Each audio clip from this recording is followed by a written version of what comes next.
In the quiet corners of our world, hidden beneath layers of time, lie relics too massive, too precise, and too mysterious to ignore. From the weathered hand axe buried deep in Kent's soil, the silent footprints etched in stone in South Africa, the colossal idols that watch over forgotten cities.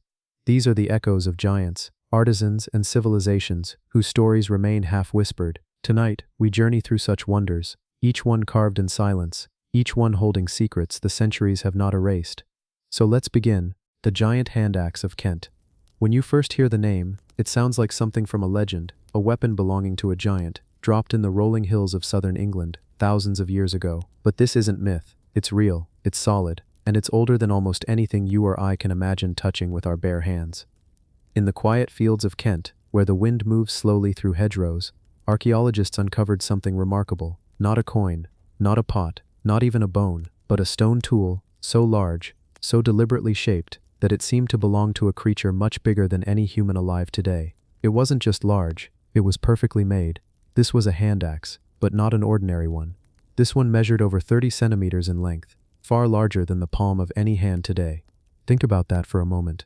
In your mind, hold the image of a stone tool nearly the length of your forearm, its edges sharp, even after hundreds of thousands of years, its surface smoothed by the touch of a craftsman who lived in an age before writing, before cities, before even the idea of history itself. This tool was shaped, most likely by Homo heidelbergensis, an ancestor of modern humans who walked this land long before the first stones of Stonehenge were lifted into place.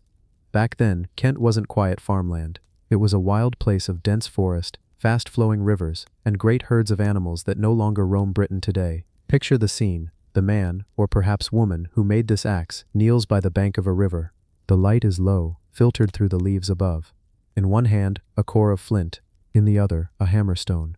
Each strike sends a flake flying away, revealing the shape hidden inside. It's not rushed, it's deliberate. Flake by flake, the axe emerges, a tool that would serve as a knife, a cleaver, even a weapon. But here's the mystery. Why make it so big? A smaller axe would have been easier to carry, quicker to use. This one is almost impractical, unless it was meant for something more than just survival. Some archaeologists believe it was ceremonial, a statement piece, a display of skill, perhaps used to impress others or signal status. Imagine holding it up in front of your tribe, the edges gleaming in the sun, the weight solid in your hands. It would have been an object of respect, maybe even awe, a symbol, as much as a tool. Others suggest it could have been made for butchering the largest of animals, mammoths for instance. The very thought of people in Kent hunting mammoths seems impossible today, but in the deep past, this land was part of a vast plain connected to continental Europe. Mammoths roamed freely here, so did woolly rhinoceroses, so did lions. The hand axe's story doesn't just lie in its size, but in its age. Scientists estimate it to be around 300,000 years old. Let that number sink in. 300,000 years. That's 3,000 centuries. That's before the last ice age, before Homo sapiens even existed. When you touch something that old, you're touching a chapter of the human story that we can barely read, but one that shaped everything that came after. Kent itself is a region steeped in layers of history. Roman roads cut through it, Norman castles crown its hills, medieval churches still stand in its villages, but beneath all of that, deeper still, are traces of lives so ancient that they make those later histories feel like yesterday. The giant hand axe is one of those traces, a message from a time we thought we could never hear from again. There's something calming about thinking of the people who lived here then. No cities, no clocks, no borders, life measured in the passing of seasons, in the movement of herds, in the warmth of a fire on a cold night. The person who shaped the giant hand axe never knew what England was, never imagined the concept of history, yet their work survives perfectly to this day. Big line, stone remembers what flesh forgets. This axe has outlived its maker by hundreds of thousands of years, and will likely outlive all of us. When archaeologists found it, they didn't just pick it up and place it in a bag. They studied the soil around it, the way it lay in the earth, the tiny scratches on its edges. Every mark tells a story. Some marks show where it struck bone, others where it hit another stone.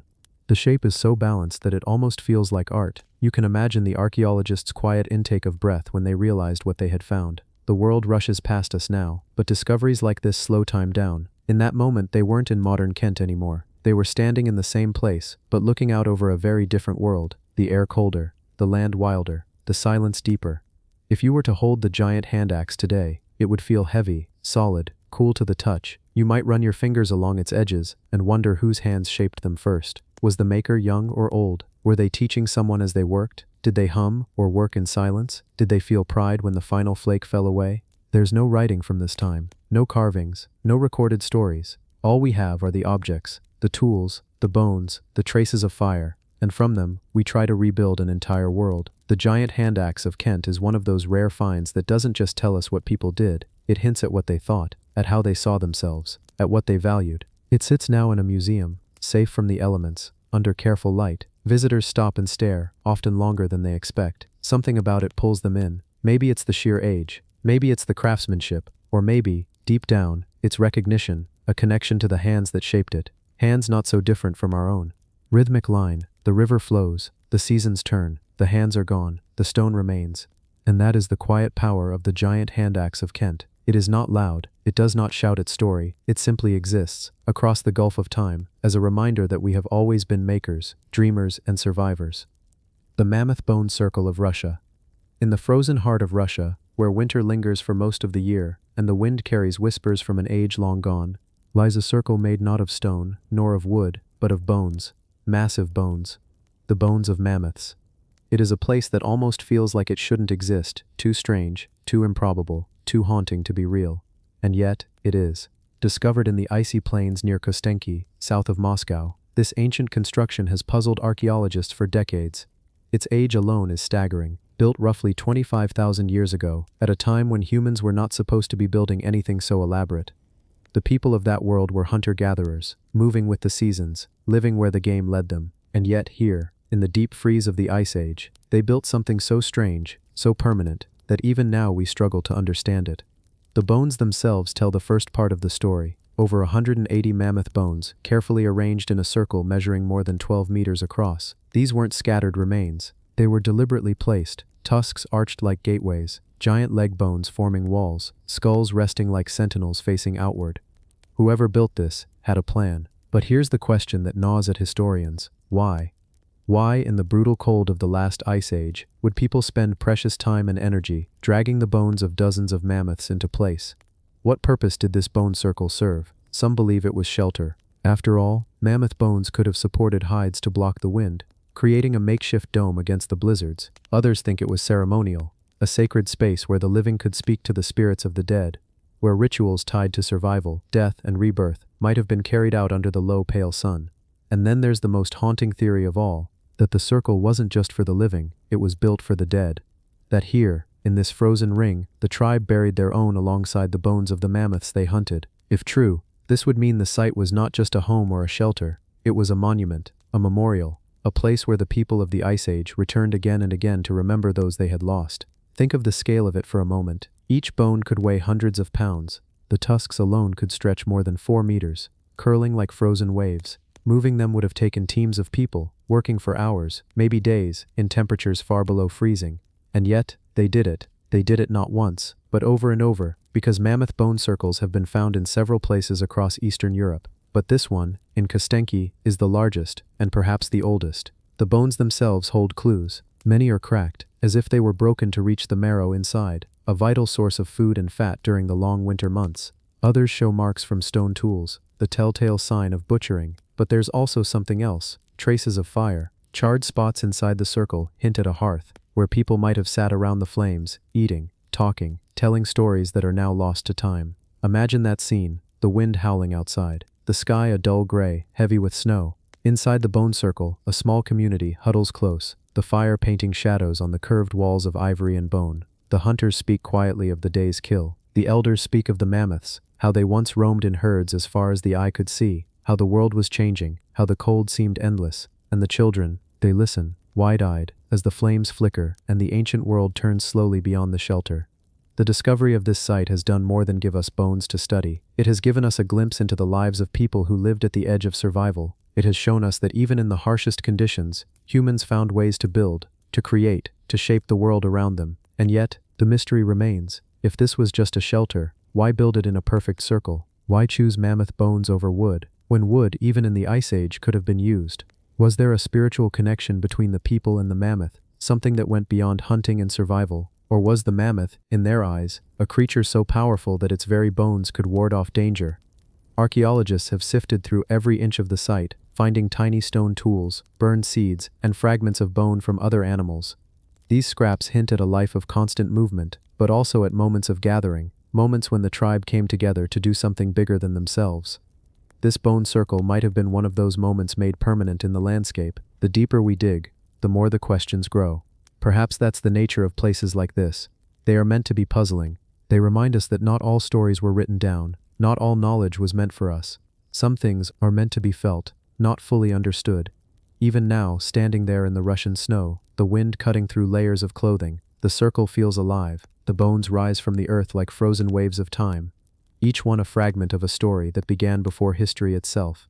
And if you close your eyes, you can almost hear it, the low, distant rumble of mammoth herds moving across the plains, and the quiet voices of those who lived here, whispering to the fire, their words carried away on the endless winter wind. The Spearhead of Goliath, Israel Museum.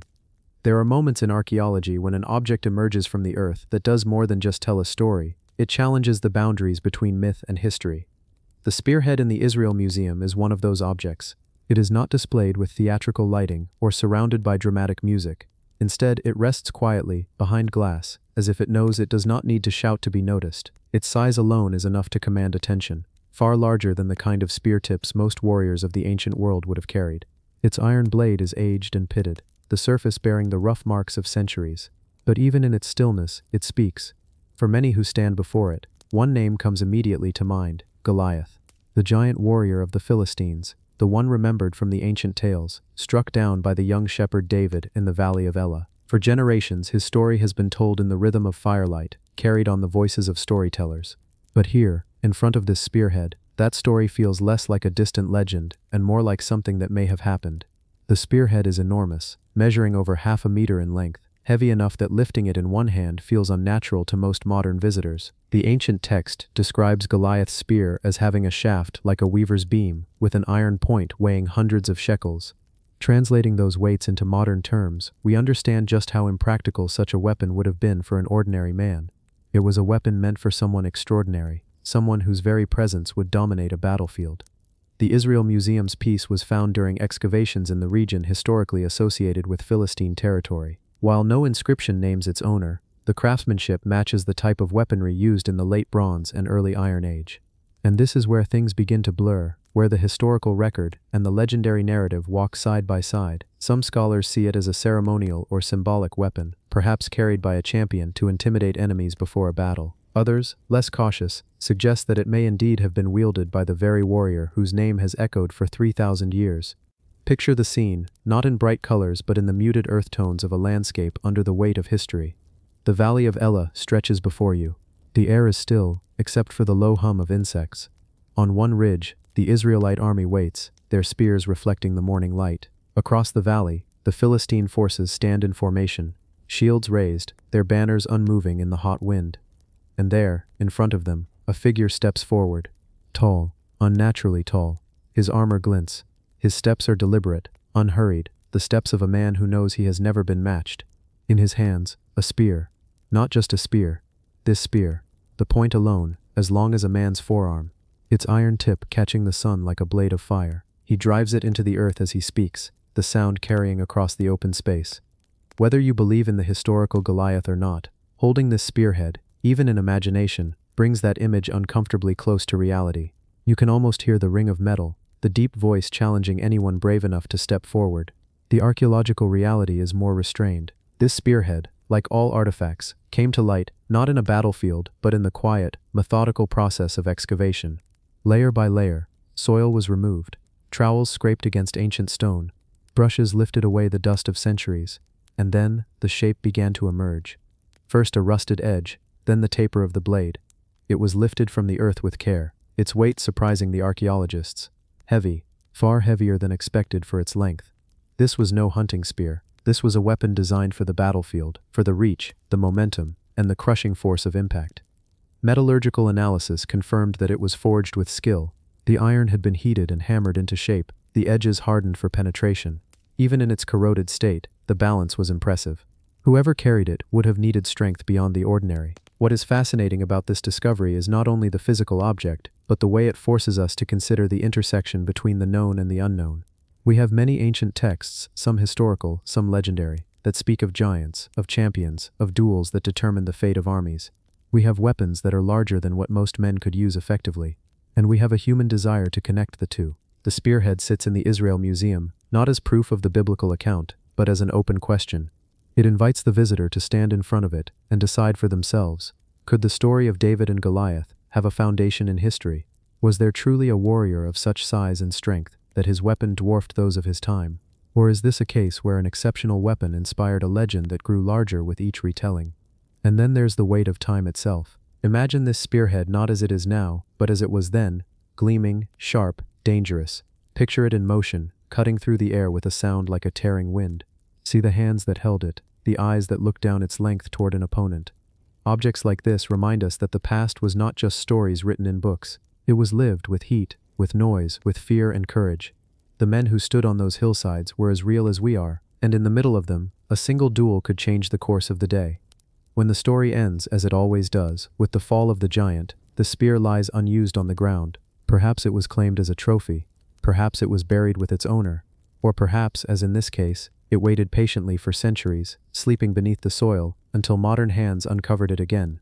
The spearhead of Goliath is a reminder that history and legend are not enemies, they are companions. One gives us the framework of fact, the other fills it with color and meaning, and when we stand in the presence of such an object, our minds instinctively begin to weave the two together.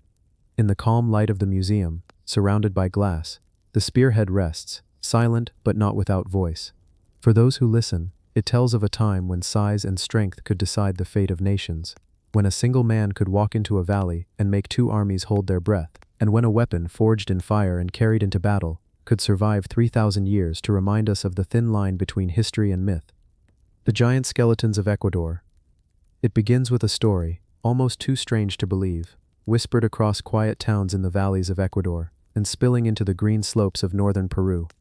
A story that says there was a time when the ground beneath the rainforest floor held bones larger than any man's, bones that did not match the scale of the world we know. They call them los huesos de gigantes, the bones of giants. It was in the year 2013 when the first modern whispers turned into photographs, and the photographs into frantic questions. A farmer in Loja province, Ecuador, working the land near a riverbank, struck something with his spade that did not sound like stone and did not look like wood. When the dirt fell away, there it was, a smooth curved fragment, pale against the dark soil, so large he could hold it in both hands yet still not cover it. Archaeologists, curious and cautious, came to the site. They brushed away the soil, their tools tapping gently, and more of it emerged, femurs, ribs, pieces of skull so large that a grown man could fit his head inside the hollow curve. The proportions were wrong for humans as we know them, yet hauntingly human all the same. Some measured the femur and realized, if it belonged to a human, this person might have stood nearly 7 to 8 feet tall. And then more finds surfaced, across the border in northern Peru, in the Amazonian lowlands, sometimes deep in caves, sometimes washed out by river floods after heavy rains. Every time, the bones seemed too large to ignore, too human to dismiss, and too strange to fully explain.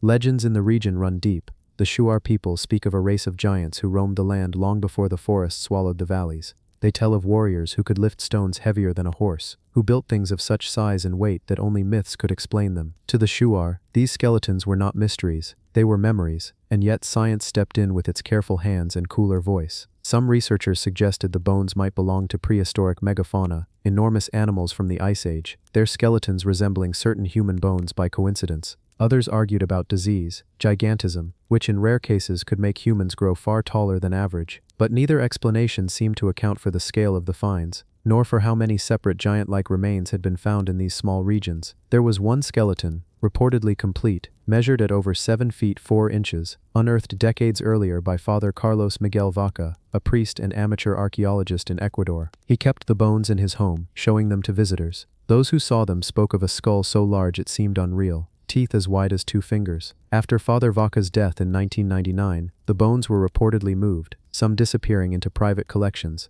others said to have gone to the Museo del Banco Central in Cuenca, though the museum has never made a public display of them. Why would such remains be hidden? Why, if they could prove or disprove the legends, are they not displayed for all to see? Some say the answer lies in the uncomfortable nature of rewriting human history. If giants once walked here, then what else about our past might be wrong? The jungle holds onto its secrets tightly. The rains come and go, the rivers swell and shrink, and every season something else rises from the ground, an artifact, a bone, a whisper of a story that won't go away. Sometimes the stories feel like the jungle itself is speaking, like it remembers a time before our time. Imagine walking through the Ecuadorian rainforest now, the air heavy and warm, vines swaying gently overhead. You come across a ridge where the soil is raw from a recent landslide. There, in the damp earth, you see the curve of a bone, too large to be a deer, too smooth to be rock. You kneel, and your hand brushes away the soil, revealing something that feels alive in its stillness. Perhaps it is nothing. Perhaps it is everything. For now, the giant skeletons of Ecuador remain in a twilight space between legend and science, enough evidence to tempt belief, enough uncertainty to feed doubt. But in the stillness of the rainforest night, when the cicadas quiet and the air feels older than the trees themselves, you might just believe the giants are still here, resting beneath the earth, waiting for the day we are ready to meet them again. The giant stone mask of Teotihuacan. Teotihuacan. If you walk its ancient streets today, the sun will fall on walls that have not felt the touch of their builders for more than 1,500 years. The pyramid of the sun rises like a silent mountain, and the pyramid of the moon watches over it like a guardian. But among the temples and murals, there is something else, something quieter, but just as strange. A face carved into stone. This is the giant stone mask of Teotihuacan. A single piece of carved green stone, shaped into the likeness of a human face, but larger, heavier, and somehow more unsettling than any ordinary mask. It is not a mask you could easily wear. It has no strap, no clear attachment. It is far too heavy to fit comfortably on a person's head. And yet, it was made with care, with symmetry, with eyes that seemed to stare past you into some place beyond time. Archaeologists found several such masks at Teotihuacan, often buried as offerings deep within temples or beneath the foundations of sacred structures. The one I'm speaking of is massive, about the size of a human torso. Its eyes are almond-shaped, the lips pressed into a calm, unreadable expression. The stone is smooth, polished, as if the hands that made it understood every grain of the rock. And here's the question: why make a mask so large, so heavy, so perfect, if no living person could wear it? Some scholars believe the mask was never meant for the living. Perhaps it was meant for the gods themselves. In Teotihuacan's culture, masks may have been symbols of transformation, objects that allowed the wearer to take on the identity of a god or spirit. A giant mask, then, might have been a permanent face for a temple, a statue, or even an altar. Others think the mask may have been part of a funerary ritual, placed over the face of a statue, or laid over the remains of an important leader. In this interpretation, the mask is not an object of performance, but of eternity, a frozen face to carry the soul into the next world. But the mystery deepens when you realize something. No one knows who built Teotihuacan. By the time the Aztecs arrived in the Valley of Mexico, the city had already been abandoned for centuries. Its people were gone, its language lost. The Aztecs gave it the name Teotihuacan, but even they did not know its original builders. So when we see this mask, we are staring at the work of a culture we cannot name, a people whose beliefs we can only guess. And that makes the mask feel even more haunting. Imagine standing before it. You see your own reflection in its polished greenstone. You know the hands that carved it have turned to dust. And yet, the face still looks at you, still watches. And there is something strange in its proportions, too perfect, too balanced, as if made not by human instinct, but by precise calculation. Was it purely artistic skill, or was there a system, a geometry, guiding its creation? Some researchers have noted that Teotihuacan's architecture is filled with mathematical alignments, temples arranged to celestial events, avenues lined up with the movements of the sun and moon. Could the mask be part of that same hidden code? One thing is certain: this mask was not made in haste. The greenstone it is carved from is hard, requiring hours upon hours of patient chipping, grinding, and polishing. It could not be rushed. Every line, every curve, every smooth plane of the stone was shaped over days, weeks, perhaps months. And whoever made it must have believed it was worth that effort.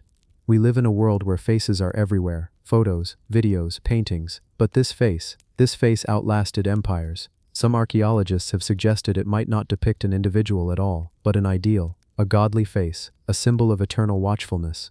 And if that's true, it means that when the mask looks at you, it's not seeing you as you are. It's seeing you as part of something much bigger, an endless cycle of people who come, live, and fade away, while the mask remains.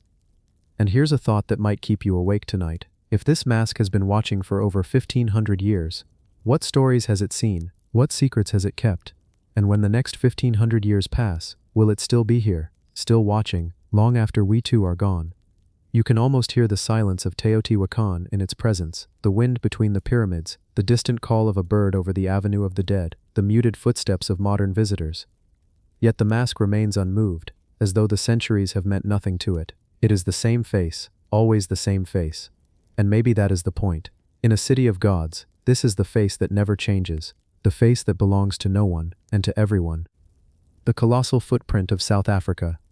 If you ever find yourself deep in the rugged heart of Mpumalanga, in South Africa's Mpumalanga province, you might stumble upon something so strange, so out of place, that it feels as if the very earth has been stamped by a being from another time. It is not marked by tools, not etched by human hands, and not part of any obvious geological pattern. Instead, it is what locals simply call the giant's footprint, a single enormous impression in solid granite, shaped unmistakably like the footprint of a human, yet nearly 4 feet long. Here it lies, weathered by countless centuries, surrounded by hills, bush, and the ever-present hum of African winds.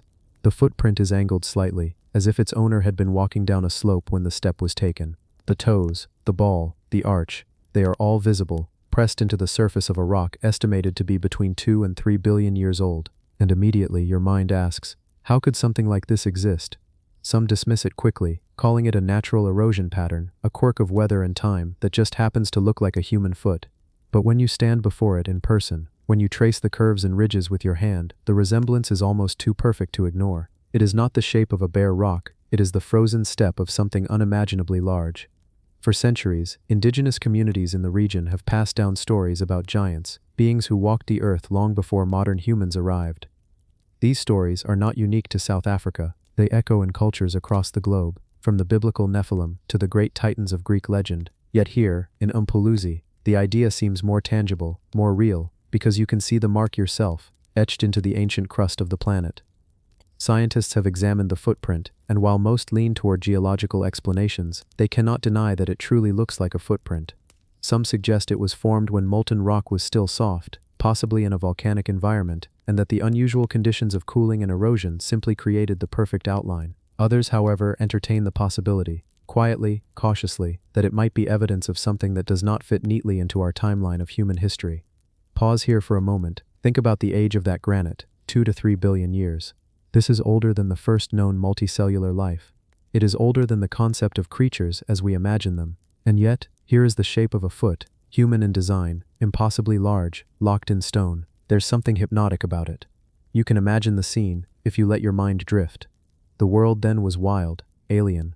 The air may have been thicker, the sky a deeper shade, the land raw and untamed. Somewhere among it, a being, vast, powerful, walked across a soft surface that would one day harden into the very rock we stand on. A single step, and then gone, leaving behind only the whisper of its passing in the form of this giant print. Tourists who visit the site often remark on how strangely peaceful it feels there.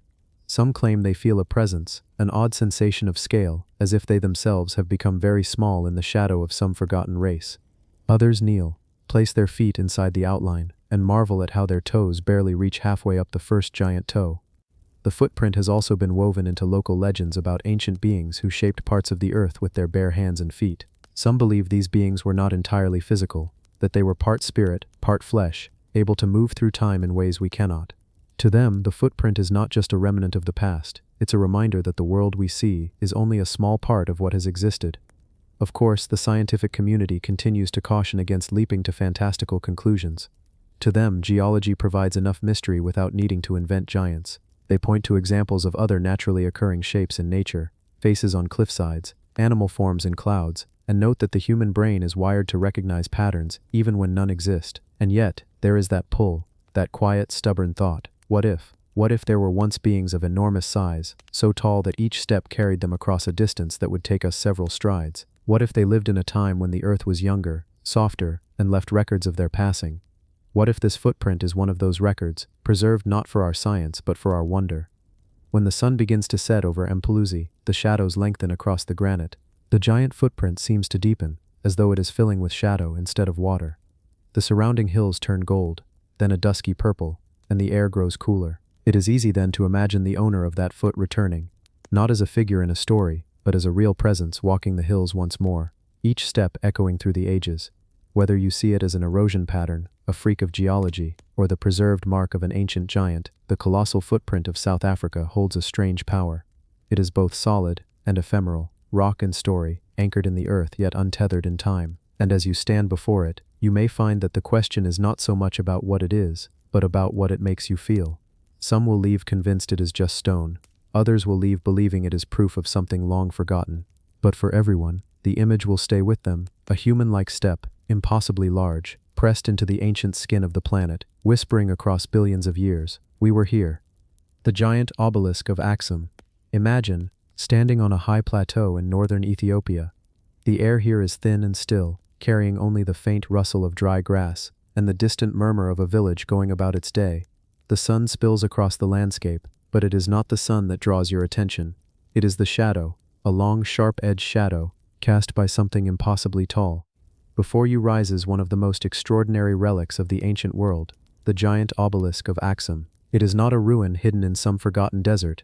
It is here, in plain sight, towering over the earth as it has for nearly 2,000 years. Carved from a single slab of granite, this monolith stands with a precision and elegance that still baffles historians and archaeologists. 33 meters tall, over 500 tons in weight, and shaped with such fine detail that even its weathered surface still whispers of a masterful hand. You pause for a moment, letting your eyes travel up its length. Near the base, intricate carvings imitate the front of a multi-story building, complete with false windows, false doors, and delicate panels that seem too precise to be etched by hand into such hard stone. It looks less like a rough-cut block and more like a frozen fragment of some towering palace, one that has been turned to stone. The people of Axum knew how to shape rock, but here is the mystery. No one today, not even with modern cranes, could easily lift such a colossal stone into an upright position without enormous effort. The terrain here is uneven, the ground hard and ancient, yet somehow, in an age without steel cables, without diesel engines, the builders of Axum raised this giant as though it were an act of pure will. We do not know the names of these builders. We do not know the tools they used. We do not even know why they chose to carve this obelisk in the style of a building facade. Some believe it was meant to mark the burial place of a great ruler, a monument to guide his spirit in the afterlife. Others think it was a declaration of power, a stone proclamation to all who approached the city. But then there are the stories. Stories whispered in the old traditions of giants who walked here long before the Axumite kings. Beings of great stature, who could lift stones as easily as we lift a cup of water. Standing here, it's not difficult to imagine. The obelisk does not seem like something meant for human hands. It feels outsized, almost alien. The base is thick, the shaft unyielding, and the tip rises into the blue sky like a spear waiting for a hand to grasp it. And this is not the only one. Scattered around Axum are other monoliths, some fallen, some broken, some still half buried in the earth. One lies on its side, longer than a passenger jet, cracked in places but otherwise intact. It was never raised. It is even bigger than the one that stands today, stretching over 500 tons in weight. Why was it left there? Was it too heavy to move? Did something happen to the builders? Or was it simply a relic of a time when lifting such stones was not the struggle it is today? Archaeologists point to the Axumite kingdom, a civilization that flourished between the 1st and 7th centuries AD, trading ivory, gold, and exotic goods with Rome, India, and even China. They had wealth, organization, and skill, but still, the leap from fine stonework to raising a granite tower taller than a 10-story building feels enormous. Some researchers suggest elaborate ramps of soil, built up gradually as the stone was inched upright. Others think wooden scaffolding and rope systems were used, along with hundreds, perhaps thousands of workers. But here is the problem. There is no written record from Axum itself explaining the process. No carving, no inscription, no ancient instruction manual. It is as if the people who built it simply knew how, and when that knowledge was no longer needed, it vanished. Then there's the strange journey of the obelisk itself. In 1937, during Italy's occupation of Ethiopia, the obelisk was cut into sections, transported all the way to Rome, and re-erected in a public square as a symbol of victory. For decades, it stood there, out of place, far from its red Ethiopian earth. It wasn't until 2005, after long negotiations, that it was returned to Axum, piece by piece, and restored to its rightful home. Now, as the evening light begins to fade, the obelisk takes on a different presence. Its sharp lines soften in the glow of the setting sun, and its carved patterns seem to deepen with shadow. A breeze stirs, carrying the faint scent of dust and distant fires. The village quiets, and there it stands, unmoving, eternal, as it has through the rise and fall of kingdoms, through the shifting of borders, through centuries of human forgetting. Somewhere in the back of your mind, a thought lingers. If this was possible nearly 2,000 years ago, what else was possible? What other marvels have been lost to time, swallowed by the earth, or erased from memory? Perhaps the obelisk is not just a monument to the dead, but a message to the living. A message that says, you have forgotten what you once knew. You take one last look before turning away. The night is coming, but the giant will remain. It always has. It always will. The oversized stone drum of China. In the heart of the Chinese countryside, far from the towering skylines and modern highways, there stands a silent and immovable mystery, an ancient stone drum, so large and so old that it has become a riddle wrapped in centuries of silence. Locals have walked past it for generations, some barely giving it a glance, while others pause, run their hands over its weathered surface, and feel a quiet shiver of awe. It is not a drum in the musical sense. You could strike it, and perhaps it would produce a dull, stone-heavy thud, but this is not its purpose. At least, not the one we can understand today. It is massive. Larger than a man, carved with an intent and precision that seems almost at odds with its age. The stone drum does not look like a casual creation. It was made with purpose, with effort, with a reason. Though what that reason was remains lost. The first records of oversized stone drums in China go back more than 1,000 years, to the Tang dynasty, where historians described large cylindrical stones, sometimes carved with patterns or inscriptions. Some were believed to have been used in ceremonial settings, perhaps as a kind of symbol of power or a tool in ancient rituals. But this one is different. Its surface, smoothed over by centuries of wind and rain, hints at deliberate shaping. The edges are rounded, the proportions symmetrical, and the sheer scale is striking. If it were a musical drum, its sound would have been deep and resonant, capable of carrying across valleys. Yet it sits, silent, unmoving, like an ancient guardian keeping a secret. Some researchers have suggested it might have been a marker, a kind of monument placed to designate a sacred site. Others have proposed it could have been part of a lost machine, a counterweight, or a massive component in the construction of something far greater. A few, drifting toward more speculative thinking, wonder if it could be a relic from a time when human proportions and human abilities were different from what they are now. Imagine the scene thousands of years ago. The land around is not yet marked by cities or farmland. Instead, rolling hills stretch into the distance with forests thick and alive with sound. In the midst of this landscape, groups of people gather around this enormous stone drum. Perhaps it stood on a raised platform. Perhaps it was polished to a shine.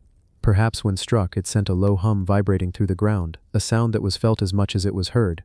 We do not know the hands that carved it. We do not know the faces of those who decided it should be made, but we know it required strength, organization, and skill. This was not the work of someone idly chipping away at rock. This was the work of a society with the time and the will to shape something massive, knowing it might outlast them by millennia. It is possible that the stone drum had astronomical significance. Ancient China was deeply attuned to the cycles of the sun, moon, and stars. Perhaps this drum was aligned with certain celestial events, marking the solstice or the equinox. Perhaps it was used as a calendar, with shadows cast across its surface telling the story of the years passing. And yet, there are no definitive records, no inscriptions that explain its use. It sits in silence, refusing to give up its truth. The oversized stone drum is also a reminder of how ancient artifacts can defy our assumptions. We tend to think of the past as crude and primitive, but when we encounter something like this, massive, perfectly shaped and enduring, we are forced to admit that those who came before us understood things we no longer do. In the soft light of early morning, the drum's pale stone takes on a gentle glow. Mist curls at its base, and the air is cool and still. Standing before it, you feel the weight of time pressing in. How many generations have looked at it and wondered the same things you do? How many stories were told about it that have now faded into silence? We live in an age of answers. With a phone in your hand, you can look up almost anything in seconds. But here is a question that resists every answer. The oversized stone drum of China has no QR code to scan, no neat paragraph on a plaque. It demands that you imagine, that you reach backward through time with your mind and try to picture the world in which it was born. Perhaps that is its true purpose, not to be struck like a drum, not to measure the stars, but to remind us that mystery is as important as knowledge, that not everything must be solved, that some things are meant to be wondered at, not explained away. And so it stands, weathered but unbroken, its silent story stretching across centuries, a monument to the unknown, a shape carved in stone that defies our understanding, a reminder that the past is not as quiet as it looks, if you know how to listen. The giant stone tools of Gornaya Shoria. If you travel deep into the vast wilderness of southern Siberia, beyond the small towns, the forests, and the winding mountain roads, you'll eventually find yourself in a remote and almost untouched place, the Shoria Mountains. The locals call them Gornaya Shoria. It's a place where silence hangs heavy, broken only by the sound of wind slipping through pine trees, or the occasional call of a distant bird. The air here feels ancient, as though it has been carrying the same stillness for thousands of years. It was in this quiet, rugged landscape that a discovery was made, one that seemed too strange, too enormous, and too improbable to make sense at first glance. Scattered among the slopes were immense blocks of stone, not just random boulders, but shapes that looked suspiciously intentional. Edges seemed carved, surfaces looked smoothed and flattened, and some of them were so massive it was hard to believe that human hands, at least human hands as we know them, could have moved them at all.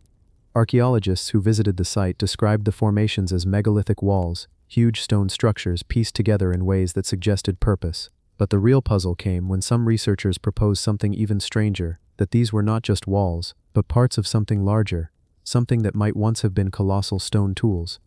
Imagine a hammer made not for a person but for a giant, a hammer the size of a small building. Imagine chisels taller than you are. Imagine wedges so large they'd need a team of modern cranes just to lift them. That's the kind of scale we're talking about. The granite blocks of Gornaya Shoria are breathtaking in their size. Some measure over 40 feet long and weigh hundreds of tons. For comparison, the largest stones in the Great Pyramid of Giza weigh only about 80 tons, still massive, but nothing like these. And these Siberian stones, they seem to have been stacked, aligned, and fitted in a way that implies they were part of something built intentionally, not just a freak accident of geology. But here's where things get even stranger. No one has been able to clearly explain how these stones could have been shaped, moved, or positioned. Not in ancient Siberia. There is no known civilization in that region's history with the technology to manipulate stone on this scale. The area is remote, with no evidence of large ancient cities, no evidence of the complex social structures you'd expect for a culture that could build on this level. So, who built it? Or perhaps the better question is, what built it? Some researchers lean toward a geological explanation, suggesting that natural fractures, frost, and erosion might have shaped the stones into these unusual block-like forms. But even they admit that some of the surfaces appear oddly flat, some of the corners strangely sharp, some of the alignments suspiciously deliberate. Others, especially in alternative archaeology circles, see these as evidence of an ancient lost civilization, one that might have existed long before recorded history, and perhaps one that understood engineering on a scale we can barely imagine. And then, of course, there are the most extreme theories, the ones that imagine a race of giants, literal beings many times our size, who would have needed tools scaled to their height and strength. To them, the granite blocks of Gornaya Shoria are not walls at all, but pieces of these oversized tools, abandoned after whatever cataclysm ended their world. Standing there in person, you can understand why such theories take hold. The stones rise above you like the sides of some collapsed fortress. Their sheer size plays tricks on your mind. You start to imagine shapes, the curve of a handle, the edge of a blade, the flat face of a hammer. You start to feel small, very small. And there's something about the atmosphere here, in the Siberian wilderness, that makes it all the more eerie. The forest is dense and quiet. Mist clings to the valleys in the early morning, rolling between the mountains like slow rivers of cloud. The granite itself has weathered to a dark, almost metallic sheen in places, giving it a strange presence, like it doesn't belong to this world at all. We have to remember, Gornaya Shoria hasn't been deeply excavated. Most of what we know comes from photographs, a few expeditions, and the stories of those who've been willing to make the trek into this isolated region. That means many questions remain unanswered. Was this truly a man-made structure? If so, what was its purpose? And who could have possibly created it at a time when, according to mainstream history, Siberia was home only to small nomadic groups? If it was the work of ancient builders, they must have possessed engineering skills that rival or even surpass the Great Pyramid builders. Moving a block that weighs several hundred tons is no small feat, even with modern machinery. Without cranes, without heavy trucks, without advanced quarrying tools, the challenge is almost unimaginable. Some theorists draw comparisons to other megalithic mysteries around the world. Baalbek in Lebanon, where the stone of the pregnant woman weighs over 1,000 tons. Ollantay Tambo in Peru, where massive stones were moved through rugged Andean terrain. Or Puma Punku in Bolivia, where intricate stonework suggests precision engineering far beyond what we attribute to ancient cultures. Could Gornaya Shoria belong to this same global pattern, scattered evidence of a lost chapter of human history? And here's a thought. What if these megaliths aren't isolated? What if they are just the exposed tips of something much larger, buried beneath the ground?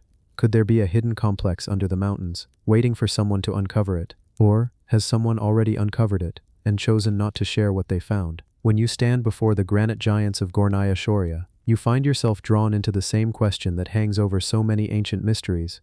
Were our ancestors far more advanced than we give them credit for? Or were they inheritors of knowledge from something, or someone else entirely? The stones don't answer. They just sit there, weathering the centuries, watching the forests grow and the snow fall.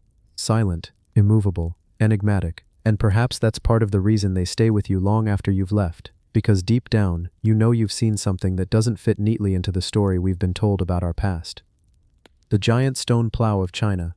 The story begins in a quiet corner of rural China, in a place where the earth seems to breathe with the weight of forgotten ages.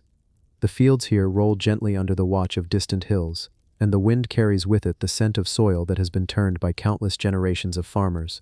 But among these ordinary fields, there is a secret, a relic so strange, so massive, that it seems to belong to a world far older than the villages surrounding it. It is known as the giant stone plow, a carving in stone that challenges what we think we know about the people who once walked this land. The first thing that strikes you when you hear about it is its size. This is no small handheld farming tool. This is something monumental, cut from solid stone, shaped with deliberate precision, and yet far too large for any single human to have used. It stretches across the ground in a way that suggests it was not just symbolic but functional, or perhaps both. The mere idea that such a plow could have been used in ancient times opens questions that reach far beyond agriculture, questions about who made it, and why. Archaeologists, historians, and curious wanderers alike have visited the site, each arriving with their own theories. Some suggest it was a ceremonial object, a representation of the importance of farming in early Chinese society. Others whisper that it is a remnant from a time when giants walked the earth, beings whose size matched the scale of the tools they left behind. Standing before it, you can see why such myths persist. The grooves, the curves, the symmetry of its form. They are not the random marks of erosion. This was crafted, this was built to last. The mystery deepens when you consider the level of craftsmanship required. Stone, as any mason will tell you, is unforgiving. To shape it into something so precise requires skill, patience, and tools capable of withstanding incredible stress. We think of ancient stonework as slow, methodical, and limited by simple chisels. Yet the smoothness of some edges on the giant stone plow suggests techniques beyond what we commonly attribute to early farmers. Could they have possessed advanced stone carving tools that have since been lost to time? Or did they rely on methods that, while primitive, were pushed to extraordinary levels of perfection? The plow rests now like a silent sentinel, lying in place as though waiting for someone or something to return for it. Local legends weave around it like the morning mist, telling of a time when the land was tilled by beings larger than men, their footsteps leaving depressions that became ponds, their tools shaping the very landscape. These stories may be dismissed as folk tales, but they hold a quiet power, hinting at memories passed down through generations in the only form that could survive. Story. When the sun hits it just right, the surface of the stone seems to glow with a faint golden hue, as if the earth itself remembers the hands that shaped it. You can run your fingers along its length and feel the faint ridges where the shaping stopped and the raw stone begins. It is an intimate thing. To touch a tool that may have last been held thousands of years ago, there is a strange feeling in that moment, a mix of connection and distance, of being both close to the past and impossibly far from understanding it. Modern measurements of the giant stone plow reveal proportions that do not match any known practical farming equipment from recorded history. It is as if it was built for a completely different scale of life. If it were a plow meant for human use, it would be absurdly heavy, requiring a team of dozens if not hundreds of animals to pull it. No ancient farm could have worked that way. So why build it? Why expend the energy and skill to create something so impractical, unless practicality was never the point? Some researchers suggest it was never intended to be dragged through the soil at all. Instead, it may have served as a monument, a symbol of the fertility of the land and the essential role of agriculture in sustaining life. In that sense, it would not be a tool, but a statement, a declaration that farming was the foundation of civilization. And in a way, that makes sense. Ancient cultures often built large, symbolic objects to reflect the values and strengths of their society. Temples, statues, ceremonial altars. These were all ways to preserve meaning through stone. Yet there is something stubborn about the plow's form that refuses to fit neatly into this explanation.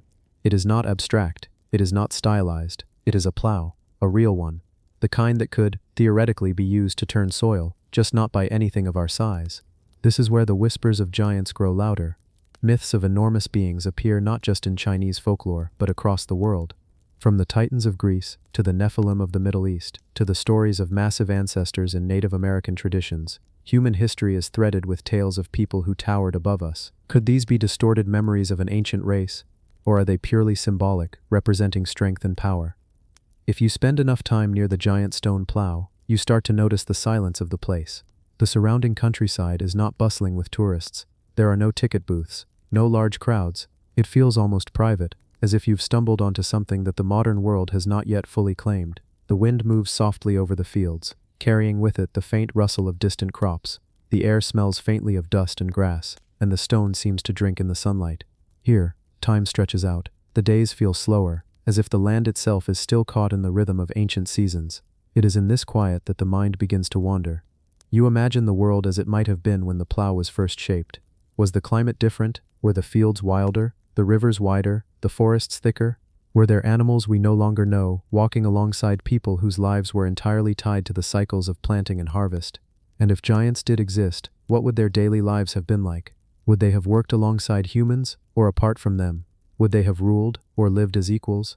Or is the very question a misunderstanding of what this artifact really means? In the evenings, when the sun dips low, and the light turns warm and gold, the plow casts a long shadow across the earth. That shadow seems almost alive, stretching and shifting as the minutes pass, as though it is reminding us that even the largest creations eventually fall into the rhythm of time. The stone has outlasted empires.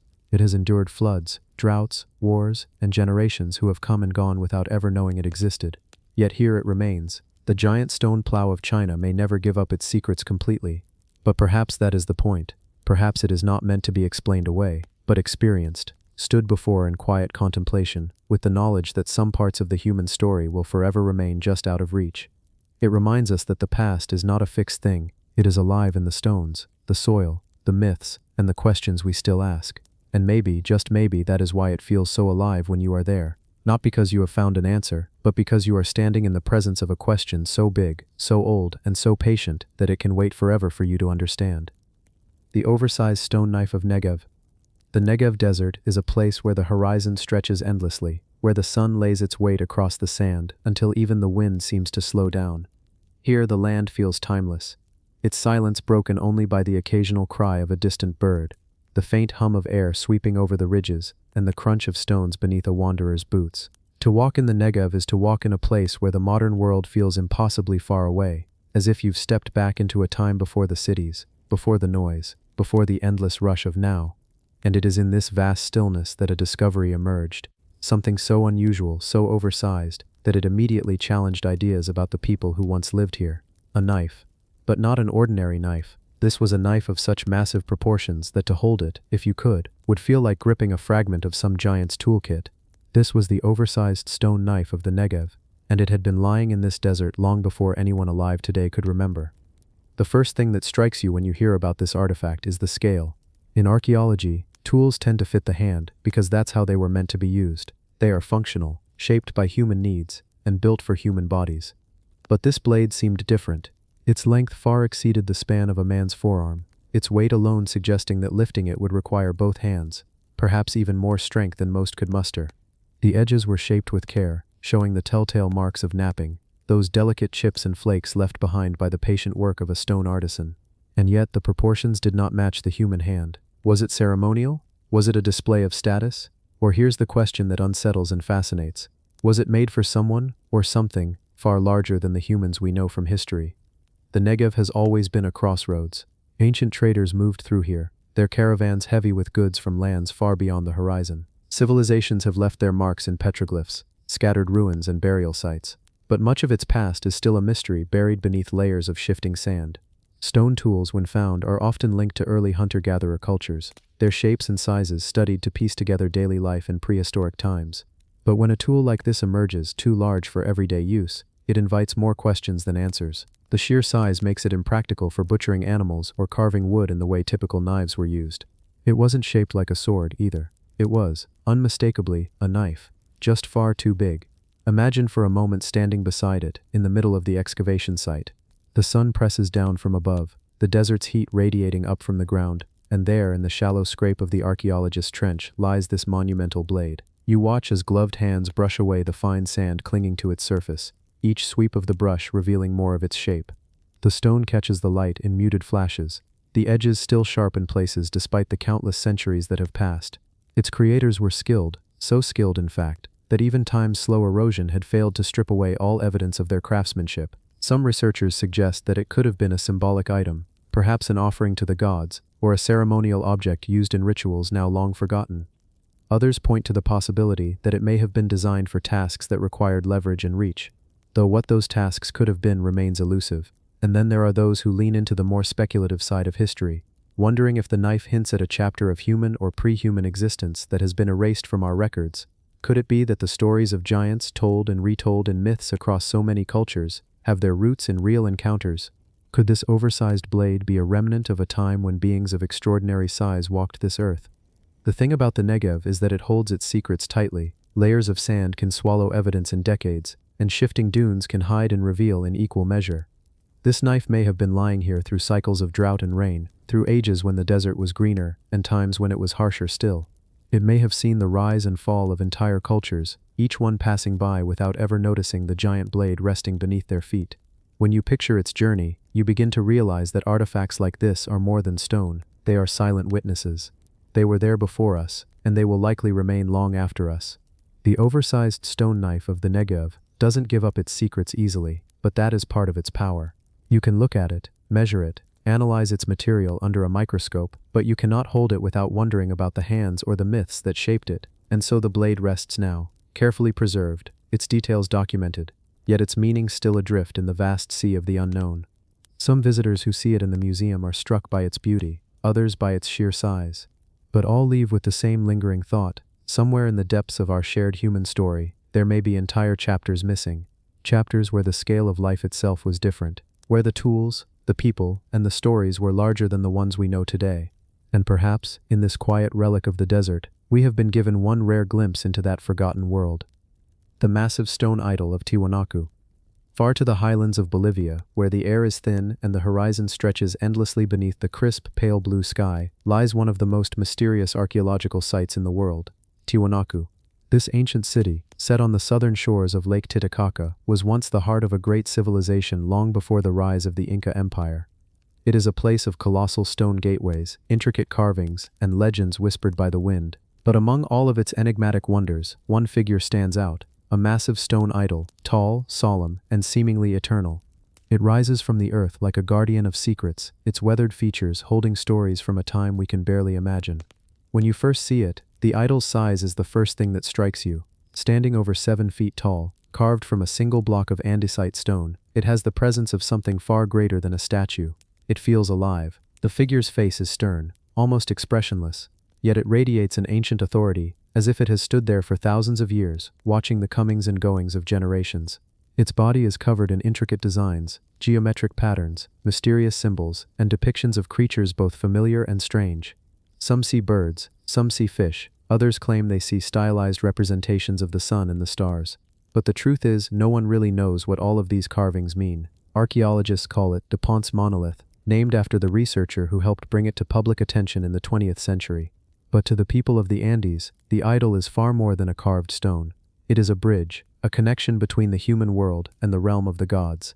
In Andean tradition, stone figures were not merely art, they were living beings, imbued with spirit and purpose. Some believe this idol may have represented a priest-king, a divine ruler who once governed Tiwanaku. Others believe it might depict a god of water or agriculture, vital to life in the high-altitude plains. What makes this stone figure even more intriguing is the skill and precision with which it was made. The Tiwanaku civilization, which flourished between 500 and 1000 AD, had no written language that we know of, no wheels, and no metal tools capable of cutting such hard stone. Yet the idol's surfaces are smooth and perfectly shaped, the lines are sharp, and the patterns are symmetrical. How they achieved such craftsmanship remains one of the great questions of pre-Columbian archaeology. As you stand before it, you notice the idol's hands. Each hand is clasping an object, in one a tall cup, possibly for ritual drink, in the other, a short staff or scepter. These objects are not decorative, they may have been symbols of power, authority, and spiritual leadership. Around its belt and tunic, more carvings depict faces, some human, some animal, and some something else entirely. Faces that seem to be both one thing and another, like shapeshifters caught mid-transformation. Could these be representations of spirits, or were they the gods that the Tiwanaku people worshipped? The mystery deepens when you realize that the idol is not alone. Across the Tiwanaku site, there are other statues, some similar, some smaller, some headless. Were they all part of a larger narrative? Was the massive idol the central figure in a long-forgotten ceremony? Some researchers think the statues were arranged in specific locations to align with the movements of the sun, moon, and stars.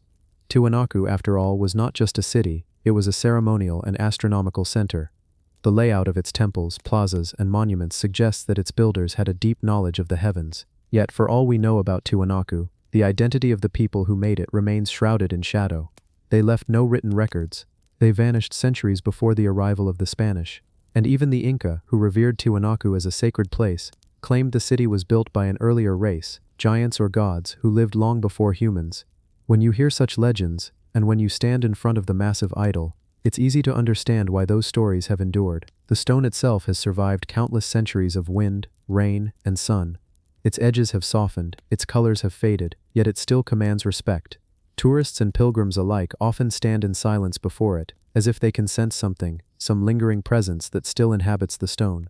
The local Aymara people sometimes leave offerings of coca leaves or flowers at its base, continuing a tradition that might be thousands of years old. Scientists have studied the idol extensively. They have measured every curve, traced every pattern, and even scanned it with modern imaging technology. But none of these efforts have revealed its true purpose. The carvings do not match any known written language. The symbols are unique, found nowhere else in the ancient Andes in exactly the same form. And so, the idol keeps its secrets. There is something humbling about standing in its shadow. You realize that you are looking at the work of people who lived in a world completely different from ours. People who saw the land, the sky, and life itself in ways we may never fully understand.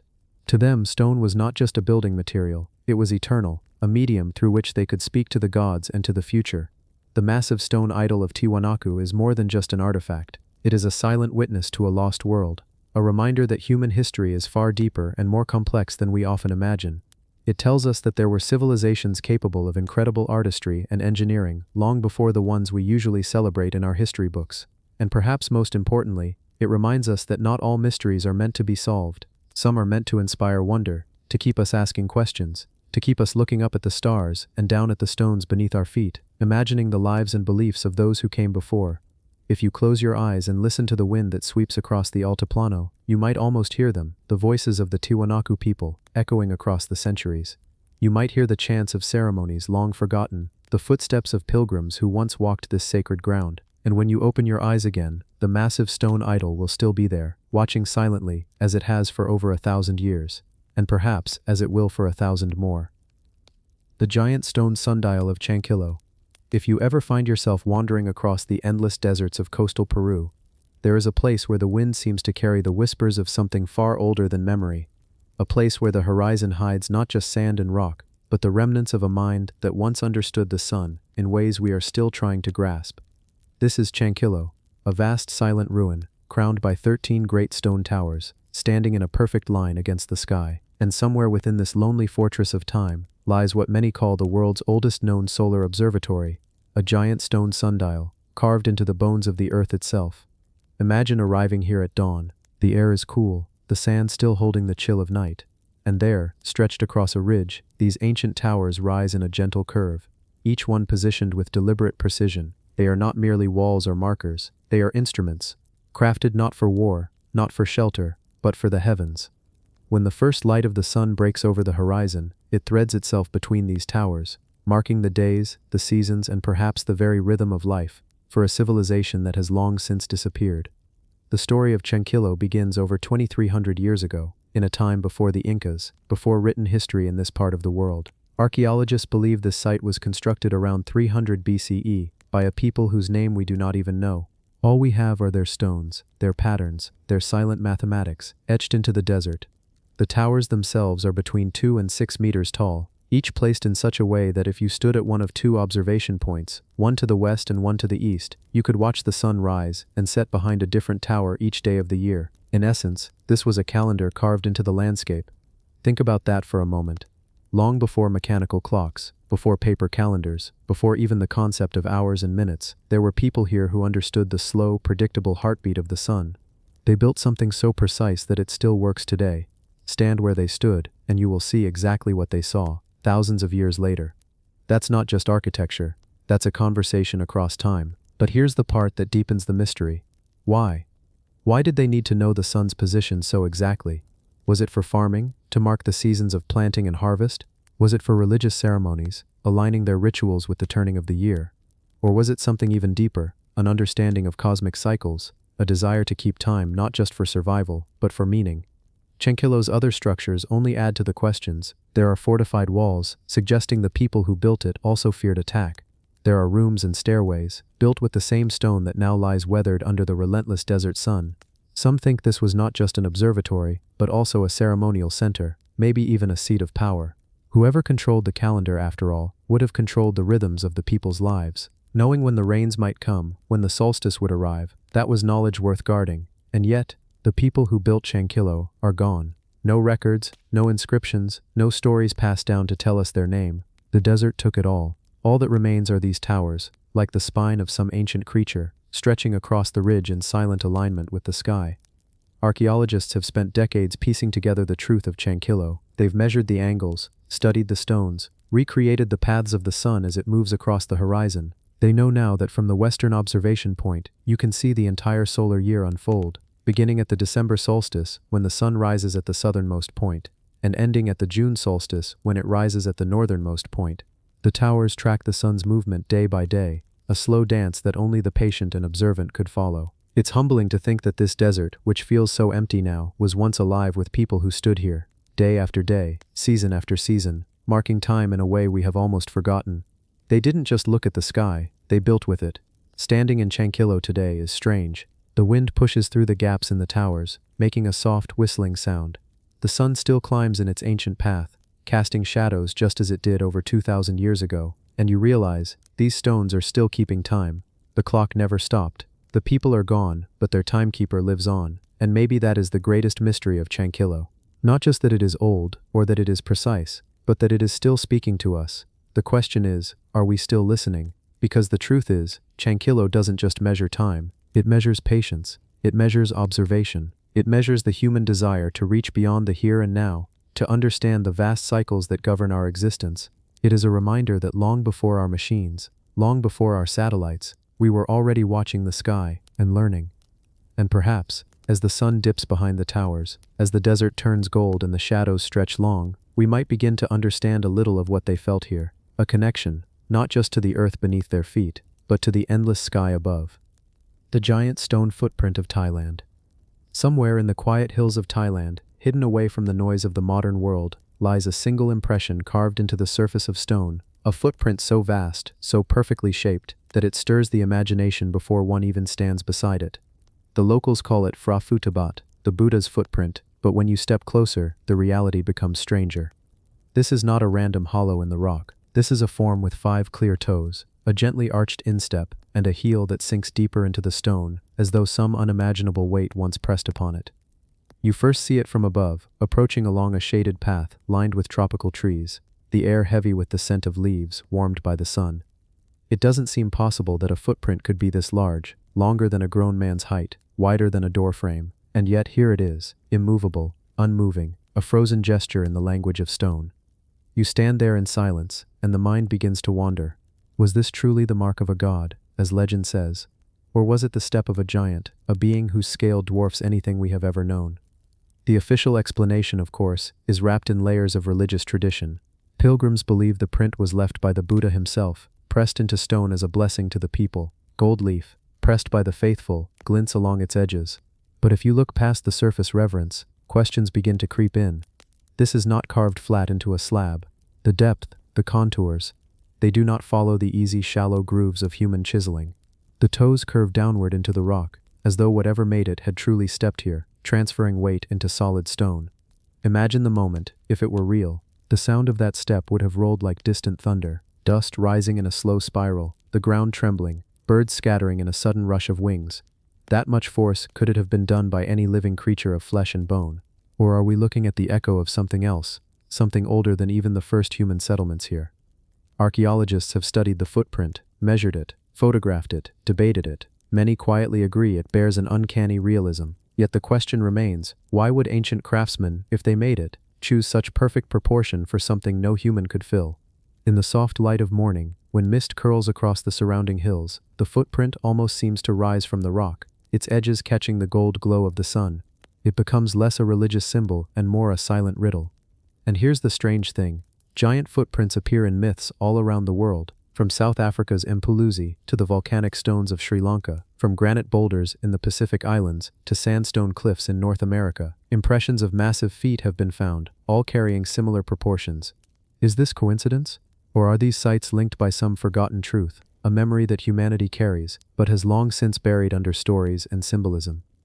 In the stillness of the site, you can almost hear the whispers of old storytellers. They speak of a time when the earth was younger, when beings of immense size walked among rivers and forests, shaping the land with their very movements. Perhaps the footprint in Thailand is not alone.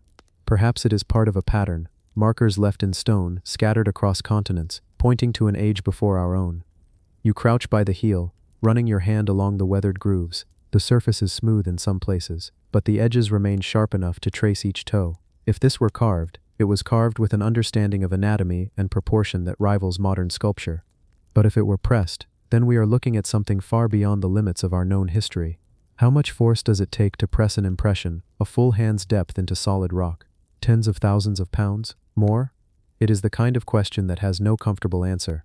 And yet, despite the mystery, there is a calm here. Pilgrims still come, climbing the long stairways to stand before the footprint.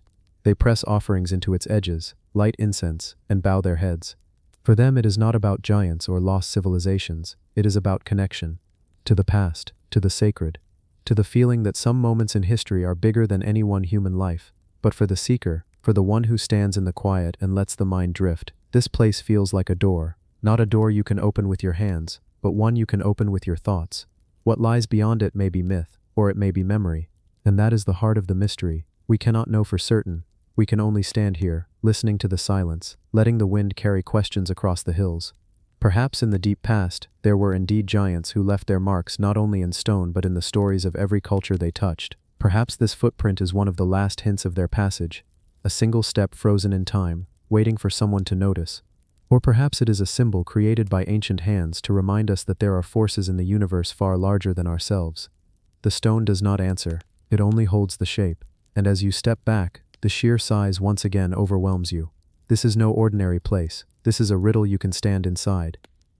The giant stone mask of Caral.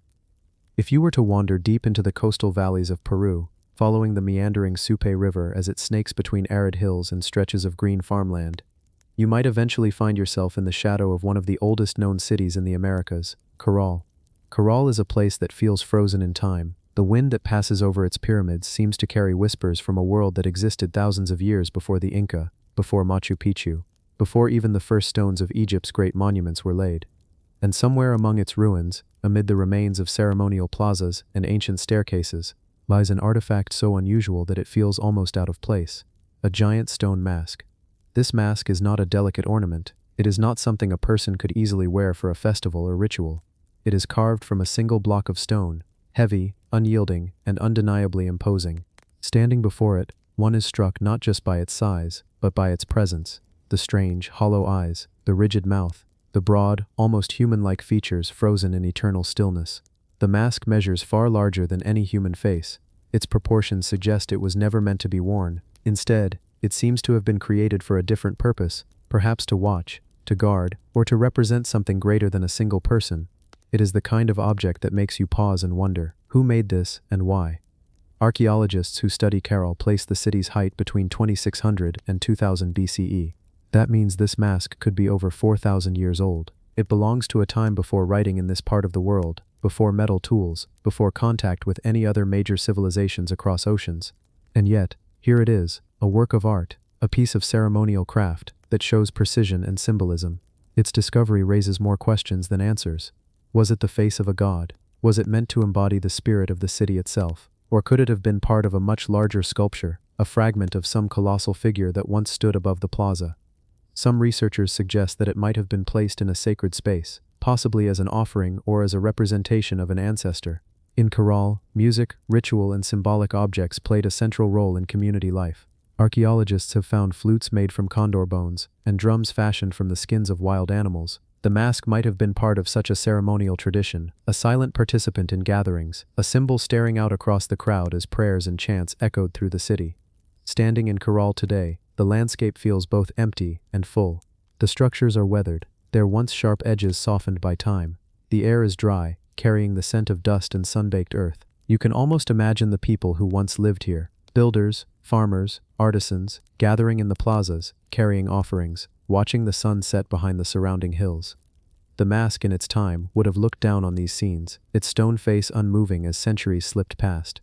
There is also a mystery in its craftsmanship. Without metal chisels, shaping such a large stone would have been painstaking work. Every line, Every curve had to be chipped away using harder stones, perhaps basalt or obsidian. The process might have taken weeks, even months, requiring not just skill but patience and devotion. Whoever made this mask was not just creating an object, they were fulfilling a purpose, perhaps one given to them by their leaders or by their belief system. Some locals, when told about the mask, say it reminds them of something ancient and powerful, a presence that still lingers in the valley. Even if the original meaning has been lost, the weight of its existence can still be felt. And here's where the imagination begins to wander, because the mask's size and shape suggest something beyond simple ritual. The features are broad and somewhat exaggerated, almost as if they were meant to be seen from a distance. Could it have once been mounted high on a wall or a ceremonial platform, watching over the people below? Or could it have been part of a processional object, carried slowly through the streets during a great festival? No one truly knows. That is the charm and the challenge of Carol. It keeps its secrets well. The city itself offers no written records, only structures, artifacts, and the silent testimony of objects like this mask. And so, we are left to interpret it through what we do know about the culture. We know that Carol's people were deeply connected to cycles of nature, the river's flow, the planting seasons, the movements of the stars. It is possible that the mask was linked to these cycles, perhaps representing a deity of fertility, harvest, or protection. There is also the possibility, as some fringe theorists suggest, that the mask's size indicates the memory of giants in ancient Peruvian legends. These theories are not widely accepted by mainstream archaeology, but they do add a layer of intrigue. Could the mask have been designed to resemble someone or something much larger than a human? Was it meant to honor an ancient being from their oral traditions? As the sun begins to set over Carol, the dry wind picks up and the light turns golden. In that glow, you can almost picture the mask in its prime, polished and perhaps even painted, catching the last rays of daylight. You can imagine it standing in a place of prominence, a silent sentinel as shadows lengthen across the pyramids and plazas. The stillness here is deep, almost hypnotic, and in that stillness, the mask remains a mystery, a carved face from 4 millennia ago, looking out over a landscape that has changed little since its time. It does not speak. It does not reveal its secrets. It simply exists, a reminder that even the most silent objects can hold the loudest questions, and so the giant stone mask of Carol waits. It waits for the archaeologists who sift through the dust, for the travelers who wander into its presence, for the rare moment when the past and present meet in quiet recognition. Perhaps one day, new discoveries will tell us more. Perhaps another mask will be found, or a fragment of a mural that shows how it was used. Until then, the mask remains what it has been for thousands of years, a silent watcher in the ruins of one of the world's first great cities, holding its mystery close in the fading light of the Peruvian desert. The giant stone slab of Newgrange. In the rolling green heart of Ireland, where the mists cling to the hills at dawn and the River Boyne flows like a silver ribbon through an ancient valley, there stands a structure older than the pyramids of Egypt, older even than Stonehenge. It is called Newgrange, a great passage tomb, a ceremonial chamber, a monument to something we can barely begin to understand. But among its many mysteries, there is one feature that captures the imagination above all others: the massive stone slab that guards its entrance. A slab carved with spirals, arcs, and looping patterns that seem to speak in a language lost to time. No matter how many times it has been studied, measured, and photographed, it still feels as if it holds secrets we are not yet ready to hear. The slab is not small, it is enormous, stretching across the threshold like a deliberate barrier, as though it were meant to keep something out, or perhaps to keep something in. When you stand before it, you can't help but wonder about the people who placed it here. This was no random stone lying in the grass. It was quarried, shaped, and transported. A feat of labor and coordination in an age when there were no cranes, no trucks, no steel tools. Archaeologists believe Newgrange was built more than 5,000 years ago, around 3,200 BC. That means this stone has been in place for over 50 centuries, weathering storms, frost, and the slow march of centuries, while kingdoms rose and fell all around it. Look closer at its surface, and you'll see the swirling carvings, triple spirals, curves, and lines that seem to flow into one another like a stream of thought. Some believe these patterns are purely decorative. Others think they may be a kind of prehistoric code, marking astronomical events or symbolizing cycles of life, death, and rebirth. One theory suggests they could represent the sun's movement through the sky, or even the journey of the soul after death. But the truth is, no one knows for sure. We can only guess, staring at those patterns as the builders must have done, feeling the strange pull of meaning just out of reach. When the winter solstice arrives, the mystery deepens. On that one morning each year, as the sun rises, a beam of light travels down the long passageway of Newgrange and strikes the inner chamber. a deliberate alignment that would have required remarkable skill to design. The slab outside, with its spirals, may have been part of this solar ritual, marking the time when light entered the darkness. Imagine it, the midwinter sky still heavy with night, the cold biting the air, the gathered community waiting in silence as the first thread of sunlight slips over the horizon. It touches the stone, spilling across the carvings as though the patterns themselves are glowing. For a brief few minutes, the tomb is filled with golden light, and then it fades again, not to return for another year. Who were the people who created this? They were not nameless primitives, they were engineers, astronomers, and artists. People who understood their environment in a way we have perhaps forgotten. They cut the giant slab from a quarry, likely miles away, and hauled it to this exact spot, without the wheel, without iron, without even draft animals as far as we know. They must have used ropes, sledges, and sheer human determination. Every person in the community may have had a role, some dragging the load, others guiding its path, others still singing or chanting to keep the rhythm. The placement of such a stone was not simply an act of building. It was a performance, a ritual, a moment of unity that bound the living together and linked them to the ancestors. And this brings us to another possibility. The slab might not only have been functional or symbolic, but protective. Many ancient cultures believed in liminal thresholds, places where the world of the living and the world of the dead could touch. Newgrange is such a place. To pass the giant stone was to cross into the realm of spirits, ancestors, and gods.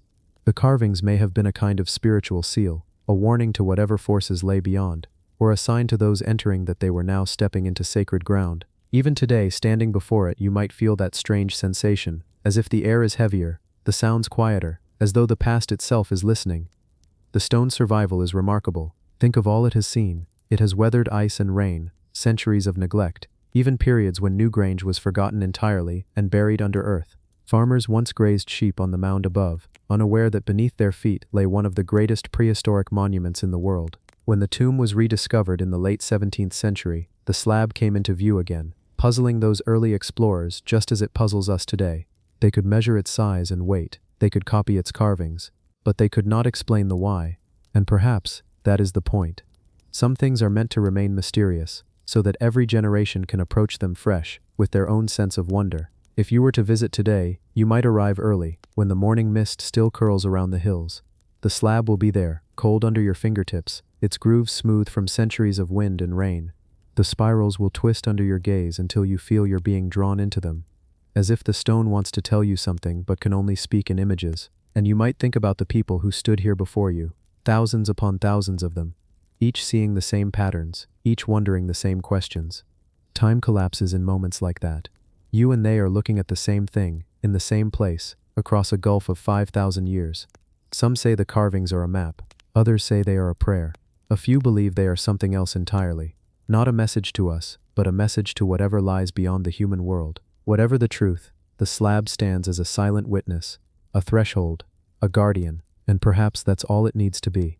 You do not always have to understand something for it to matter. Sometimes its power lies precisely in the not knowing. So the next time you hear of Newgrange, do not think only of the mound or the solstice light. Think of the slab, massive, immovable, carved with the dreams and visions of a people long gone. Think of how it has stood through storms, through wars, through the passing of empires. Think of the way the winter sun still touches it, just as it did on the day it was set in place. And remember that some stones are more than stones. They are stories, written in a language only the earth remembers. The oversized stone idol of Ain Ghazal. If you were to stand on the dusty hills just outside modern-day Amman, Jordan, the land would seem quiet, unassuming, almost forgotten by time. A few scattered houses dot the horizon. The wind carries fine grains of desert sand, and the hum of the modern city feels distant. Yet beneath this unremarkable surface lies one of the most astonishing discoveries in the archaeological world.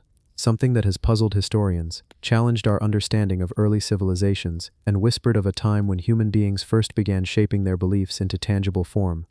This is the story of the oversized stone idol of Ain Ghazal, a figure so strange and so ancient that its purpose remains cloaked in mystery, even after decades of study. Ain Ghazal itself was once a thriving Neolithic settlement, inhabited over 9,000 years ago, long before the pyramids of Egypt rose from the sands, long before the ziggurats of Mesopotamia touched the sky.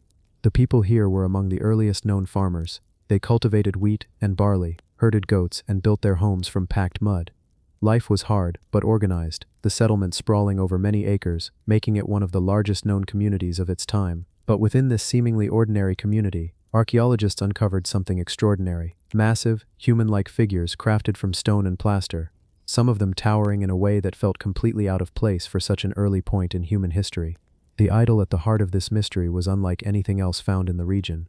A large, oversized sculpture with hauntingly simple features. The eyes, wide and hollow, seemed to stare across millennia, as if they were carved not merely to represent a face, but to act as a gateway, a conduit between the living and something far beyond.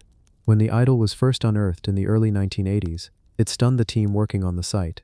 They expected tools, perhaps fragments of pottery, maybe even traces of early dwellings. What they did not expect was a statue so large and deliberate, its presence demanding an explanation. How did a community this early in human development muster the skill, time, and resources to create something so intricate? And more importantly, why? The sheer size of the idol meant it could not have been a casual creation. It required planning, cooperation, and specialized knowledge in shaping and assembling stone and plaster. This was not the work of an idle afternoon. It was the result of a shared vision, perhaps even a shared belief system that bound the community together. Yet the idol's purpose remains a matter of debate. Some scholars believe it was tied to ancestor worship, representing either a revered leader or a symbolic guardian meant to watch over the people.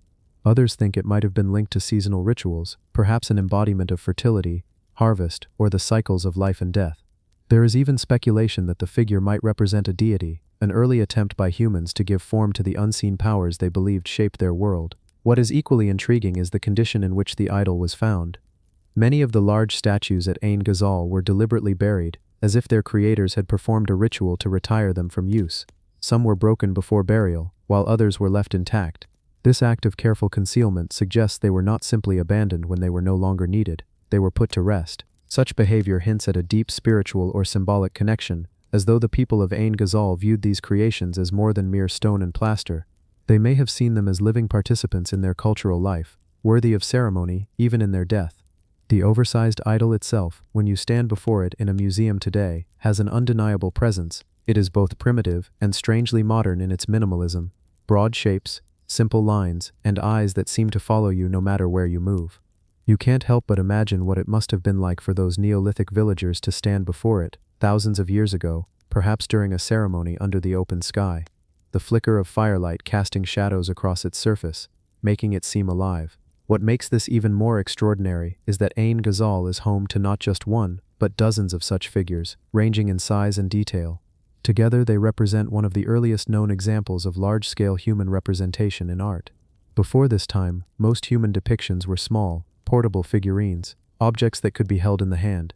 These, however, were immovable, meant to stay in place and be part of the settlement's physical and spiritual landscape. The creation of the oversized idol would have been a community effort. Imagine the process: gathering limestone, grinding it into powder, mixing it with water to create plaster, shaping a wooden frame to hold the structure together, then layering the plaster to build its massive form. This was not a quick task.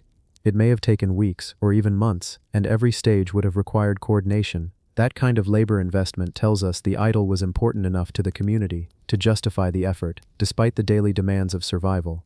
In the broader context of human history, Ain Ghazal marks a transitional moment. This was a society moving from small mobile bands of hunter-gatherers to large settled communities capable of large-scale projects. With that came more complex social structures, shared cultural practices, and the beginnings of organized religion. The idol stands as physical proof of this shift, a marker in the archaeological record where belief began to take on monumental form. Of course, mystery still clings to it. No inscriptions accompany the idol. No written explanation survives to tell us its name, its role, or the stories it once embodied. All we have is the object itself, and the traces it left in the soil. And so, archaeologists and historians must piece together its meaning from the context in which it was found, from comparisons to other sites, and from the patterns of human behavior that echo through the ages. Today, the oversized idol of Ain Ghazal rests far from the place where it stood for centuries. It is preserved and displayed for the public, a silent witness to a time before recorded history. Visitors pass by, some pausing to read the description on the placard, others simply staring at its hollow eyes, sensing without quite knowing why that they are in the presence of something profoundly ancient. The air-conditioned stillness of a museum is a far cry from the hot winds of Neolithic Jordan, but even here, the idol has a power that can make you forget the walls and glass surrounding it. If you allow yourself a moment, you can almost hear the murmurs of the people who built it, the soft thud of feet in dust, the scraping of tools against stone, and the low chant of voices raised together in ceremony. The oversized stone idol of Ain Ghazal is more than just an artifact. It is a reminder that even in humanity's earliest days of settlement, we were driven by the need to create, to believe, and to leave behind something that spoke to more than our physical needs. It tells us that long before the written word, humans were communicating in other ways, through art, through symbol, and through objects meant to endure beyond a single lifetime. And in the case of Ain Ghazal, that endurance has been extraordinary. After nearly 9 millennia, the idol still speaks. It doesn't give us clear answers, but it stirs something deeper, a recognition that our ancestors were not so different from us. They too wondered about the forces that shaped their world. They too wanted to make sense of life and death, the turning of the seasons, the invisible threads that connect us all.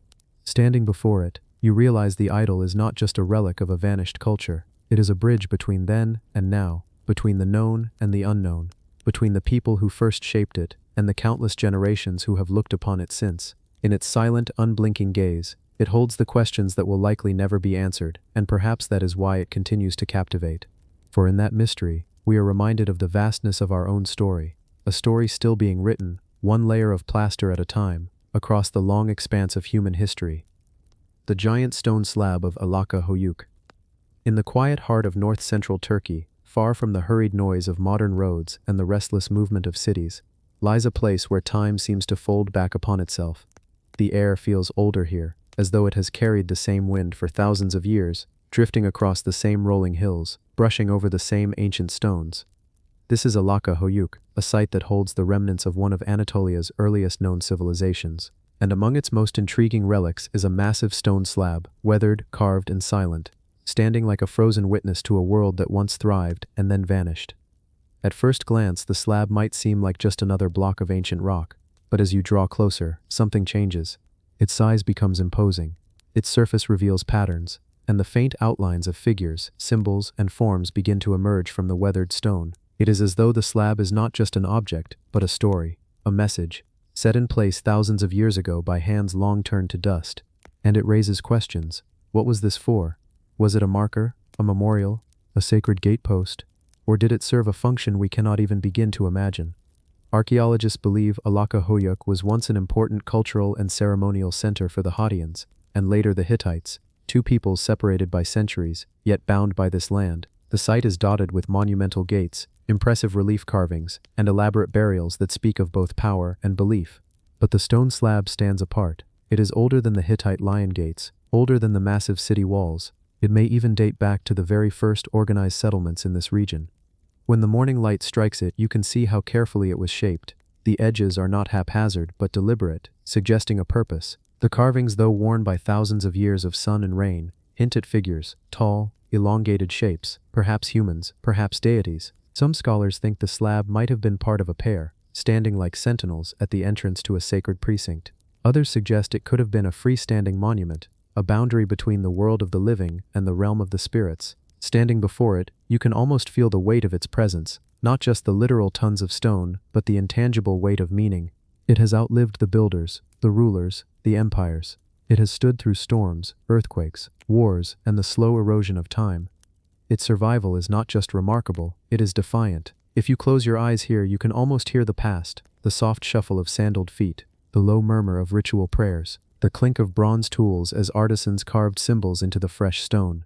Perhaps the slab was a gathering point, where leaders addressed the people, where laws were declared, or where offerings were left for unseen forces. Some researchers have tried to read the carvings as a kind of proto-writing, a visual language that predates known Hittite inscriptions. If that is true, then this slab might hold one of the earliest messages in Anatolian history, an ancient voice trying to speak to us across millennia. But even if we could decode it, we might never fully understand the mindset of the people who made it. Their world was shaped by beliefs, fears, and hopes that we can only guess at. In the stillness of Alaka Hoyuk, the stone seems to breathe.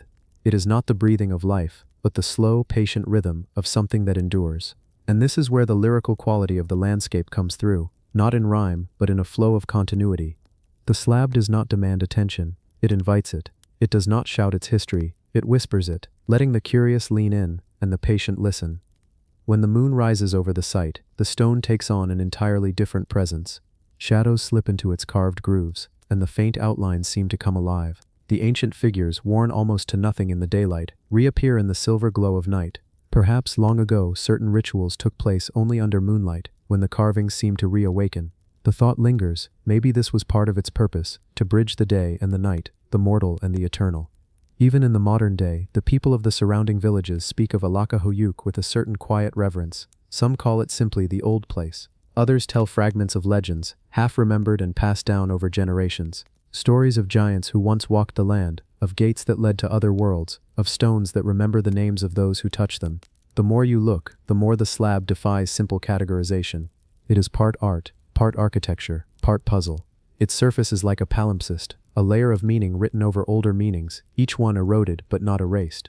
You get the sense that the slab has been reused, repurposed, even reinterpreted by different peoples over time. And perhaps that is the key. Maybe the slab's purpose was never fixed. Maybe it was meant to be what each generation needed it to be, a boundary, a memorial, a declaration, a warning, or a prayer.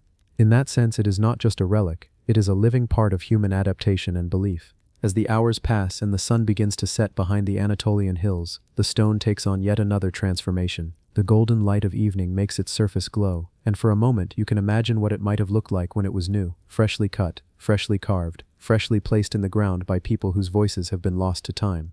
The giant stone slab of Archeological is not just an object of archaeological study. It is a presence, a reminder that civilizations rise and fall, but some things endure beyond them.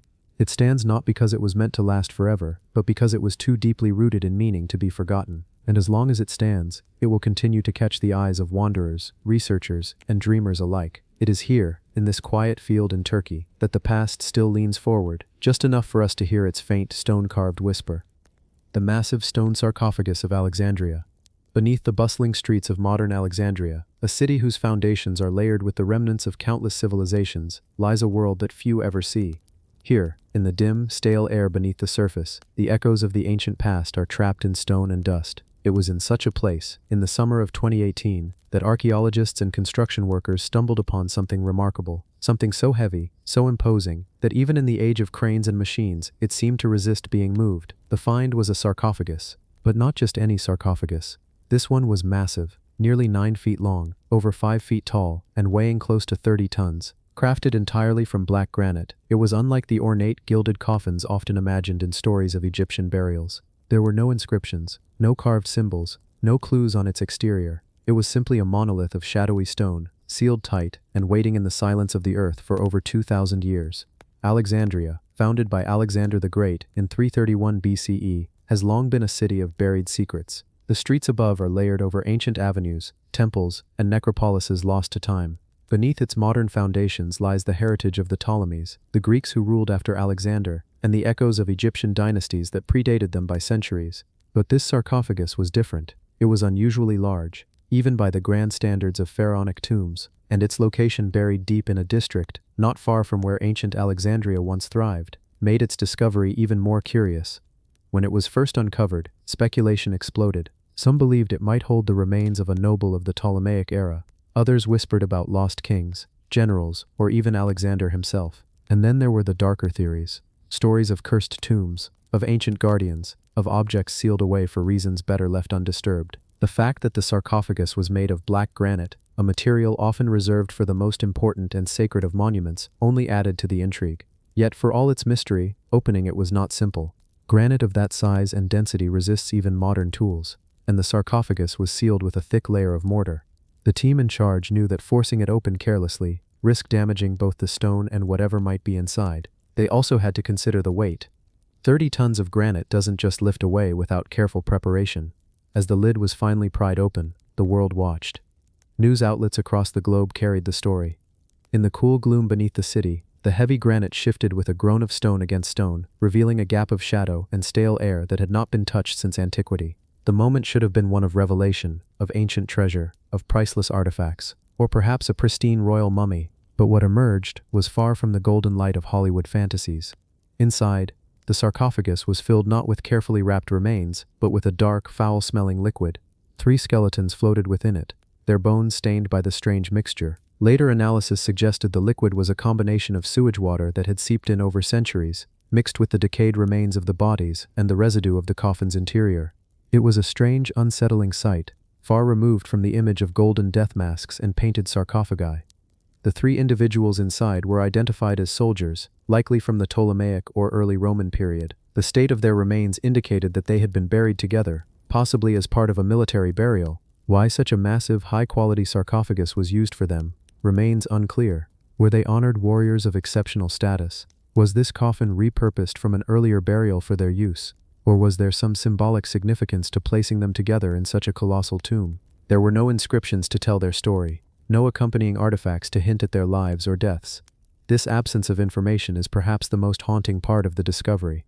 For all its size and craftsmanship, the sarcophagus held no clear message from the past, only a physical presence, heavy and silent, as if guarding secrets that will never be spoken. The sheer size of the stone raises more questions. How was it transported to the site? Black granite was often quarried in Aswan, hundreds of kilometers away, and moving such a monolith would have required extraordinary effort, planning, and manpower. In ancient Egypt, such feats were possible, but in a city like Alexandria, already a blend of Egyptian and Greek engineering, the logistics are even more fascinating to consider. Some archaeologists have suggested that the sarcophagus may have been created for someone far more important than the remains it ultimately held. It could have been intended for a royal or high-ranking official, but was never used for its original purpose. Instead, it might have been repurposed for a more urgent burial, possibly during a time of political unrest or military conflict. And then there are the whispers from beyond the academic world, the legends that cling to such finds.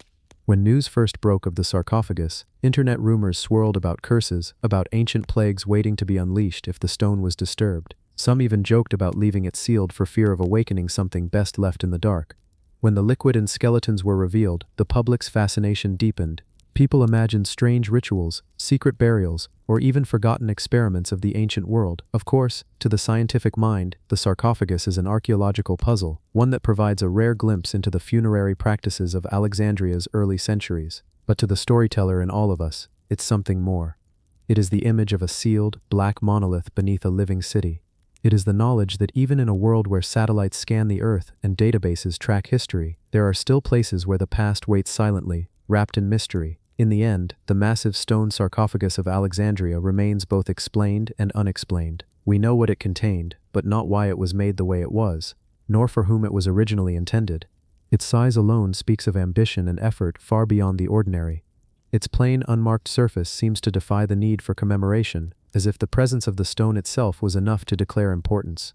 Today, the sarcophagus is no longer beneath the ground. It has been moved, studied, and documented. Yet in many ways its greatest power lies not in what it tells us, but in what it withholds. It is a reminder that the ancient world was vast, complex, and filled with stories that we may never fully uncover.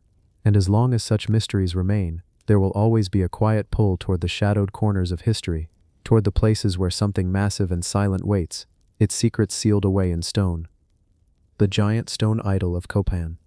If you wander deep into the lush green valleys of western Honduras, you eventually arrive at a place that feels as if it has been waiting for centuries. Quiet, watchful, and steeped in the weight of forgotten civilizations. This is Copan, once one of the greatest cities of the ancient Maya world. The air here feels heavy with history. Even before you see the ruins, you sense them. Stones shaped by hands long gone, echoes of voices that have not been heard for over 1,000 years. It's here, among crumbling temples and intricate carvings, that you will find something truly extraordinary. A colossal stone idol, standing silent yet commanding, as if guarding the memories of a lost age. The idol rises above the ground with a kind of deliberate permanence. Every inch of its surface is carved, not hurriedly, but with an obsessive precision. The figure's face, weathered by centuries of wind and rain, still holds a stern expression, one that feels both human and otherworldly. Its headdress is so elaborate that it draws your eyes upward, making you wonder if it was meant to connect the earth to the sky. Around it, glyphs run like streams of stone, carrying messages in a language that is no longer spoken. Archaeologists believe the idol represents one of Copan's most important rulers, or perhaps a deity worshipped by the Maya. But the truth, as with much of Copan's history, remains wrapped in mystery. Standing before it, you can't help but wonder about the people who made it. They had no metal tools. They shaped this monument with stone chisels, patience and skill that modern artists might envy. Each groove, each contour, speaks of weeks, months, perhaps years of dedicated work. The hands that carved it are dust now, their names forgotten, but their vision remains, solid and unyielding. And in the quiet, you almost expect to hear the sound of those chisels again, faintly tapping in the distance. Kapan itself was once a thriving metropolis, a center of art, astronomy, and politics. At its height, thousands of people lived here, their lives organized around a strict calendar, elaborate rituals, and a hierarchy that placed the king and the gods above all else. The giant stone idol may have been a part of those rituals. Perhaps it stood as a witness during ceremonies, or as a symbol of divine authority, reminding the people who they served. The Maya believed stone could hold power. To carve a ruler or god into stone was to give them a form that would outlast generations, anchoring their presence in the world of the living. When the Spanish arrived in the Americas, centuries after Copan had been abandoned, they could only guess at the meaning of the monuments they saw. The idol stood in silence, its secrets protected by the jungle. Even today, after decades of study, archaeologists admit there is much they still do not know. Was the figure purely political propaganda carved to glorify a king, or was it a sacred image meant to channel the favor of the gods? What is certain is that the idol's artistry is unmatched. The details are so precise that even the folds of clothing, the pattern of jewelry, and the texture of feathers on the headdress are visible. Some researchers believe this level of detail was intentional, designed to capture not just a likeness, but the very essence of the figure. In Maya belief, images could hold a part of the spirit they represented. This means the idol might not just be a sculpture, it could be, in their eyes, a living presence. As you walk around it, the shifting sunlight changes its expression. In the morning, shadows fall across its features, making it appear stern and unyielding. By afternoon, the same features seem softer, almost approachable. Perhaps this was part of the design, a way to make the idol's mood shift with the day, reflecting the changing face of the gods or rulers it portrayed. In the modern world, we tend to think of monuments as something fixed, a snapshot frozen in time, but the Maya may have seen them differently, as a part of a cycle, a living participant in their world. The idol of Copan might have been dressed in fabrics, adorned with feathers, and surrounded by offerings. It might have been washed, painted, or ritually fed during ceremonies. All of this would give it a role far beyond that of a simple stone carving. It would be a spiritual anchor for the community. When you step back and look at the idol from a distance, it blends into the surrounding ruins, as if it has grown out of the earth itself. Trees and vines wrap around nearby stones, and the jungle hums with insects and distant bird calls.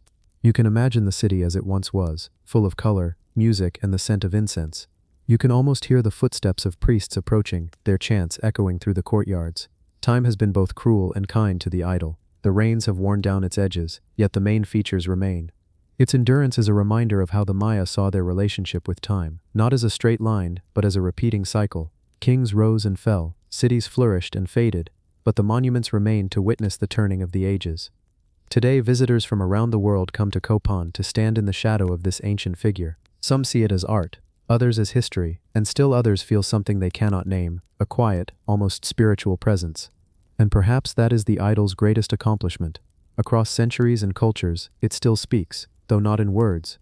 It speaks in the language of form and stone, in the way it commands you to pause, to look closer, to feel a connection to the people who once gathered at its feet. As the day fades and the last light brushes against its face, you realize something. This idol was never meant to be hidden. It was meant to stand here, catching the sun, meeting the gaze of anyone who passed, and reminding them that even in silence, some stories are too important to forget. And as you leave Copan, its image stays with you, not just as a memory of stone, but as a presence, as if you've met someone whose name you'll never know, yet whose gaze you will never forget. The giant stone mask of Carthage. In the heart of what was once one of the most powerful cities of the ancient world, a curious and haunting relic was unearthed. Carthage, a name that still echoes with the memory of naval dominance, wealth from Mediterranean trade, and its bitter wars with Rome, has given archaeologists countless treasures. But among them, one object stands apart. It is not a gold ornament, not a finely carved jewel, and not a weapon of war. It is a mask of stone, oversized, almost unsettling in its size and presence, its blank eyes staring out from across the centuries. The giant stone mask of Carthage is unlike most artifacts we expect from the Phoenician-descended Carthaginians. Carthage, founded around the 9th century BCE by settlers from Tyre in present-day Lebanon, was a hub of cultural exchange. Here, influences from the eastern Mediterranean mixed with the indigenous Berber traditions of North Africa, producing an art style that was rich in symbolism. Masks were not unusual in ancient ritual contexts, but this one is enormous. Its size suggests it was never meant to be worn by a living person. This was not an accessory, it was a statement, perhaps a guardian, perhaps a god. When it was first uncovered, archaeologists debated its purpose. Some saw in its solemn features the image of a deity, maybe Baal Hammon, the chief god of Carthage, or perhaps Tanit, the the goddess most closely tied to fertility and the city's spiritual life. Others wondered if it had been mounted high on a wall, staring down over a sacred space, its stone eyes a reminder of divine presence. Its construction is equally mysterious. The stone is heavy, not from the local quarries of Carthage, but from a source several miles away. This means it had to be transported, carved, and then carefully placed in its resting spot. The surface is worn, suggesting centuries of exposure to wind and sun before it was buried. Faint traces of pigment hint that it may once have been painted in vivid colors, reds for life and blood, blues for the sea that fed Carthage's power, gold for the divine. As you look at it, the proportions feel slightly exaggerated. The eyes are larger than life, the mouth small and almost unreadable. It is as if the sculptor intended it not to reflect human emotion, but to create a face beyond human, one that was timeless, unchanging, and impossible to ignore. Theories about its use are varied. One suggestion is that it was a funerary object, part of a grand tomb, symbolizing the passage between the world of the living and the realm of the dead. Another possibility is that it was connected to Carthaginian temples, mounted above an entrance so that every worshipper who approached would be met with its gaze. And then there are the more unsettling theories. The idea that the mask could have been tied to Carthage's most controversial rituals, the ones ancient Roman sources accused them of performing human sacrifices to the gods.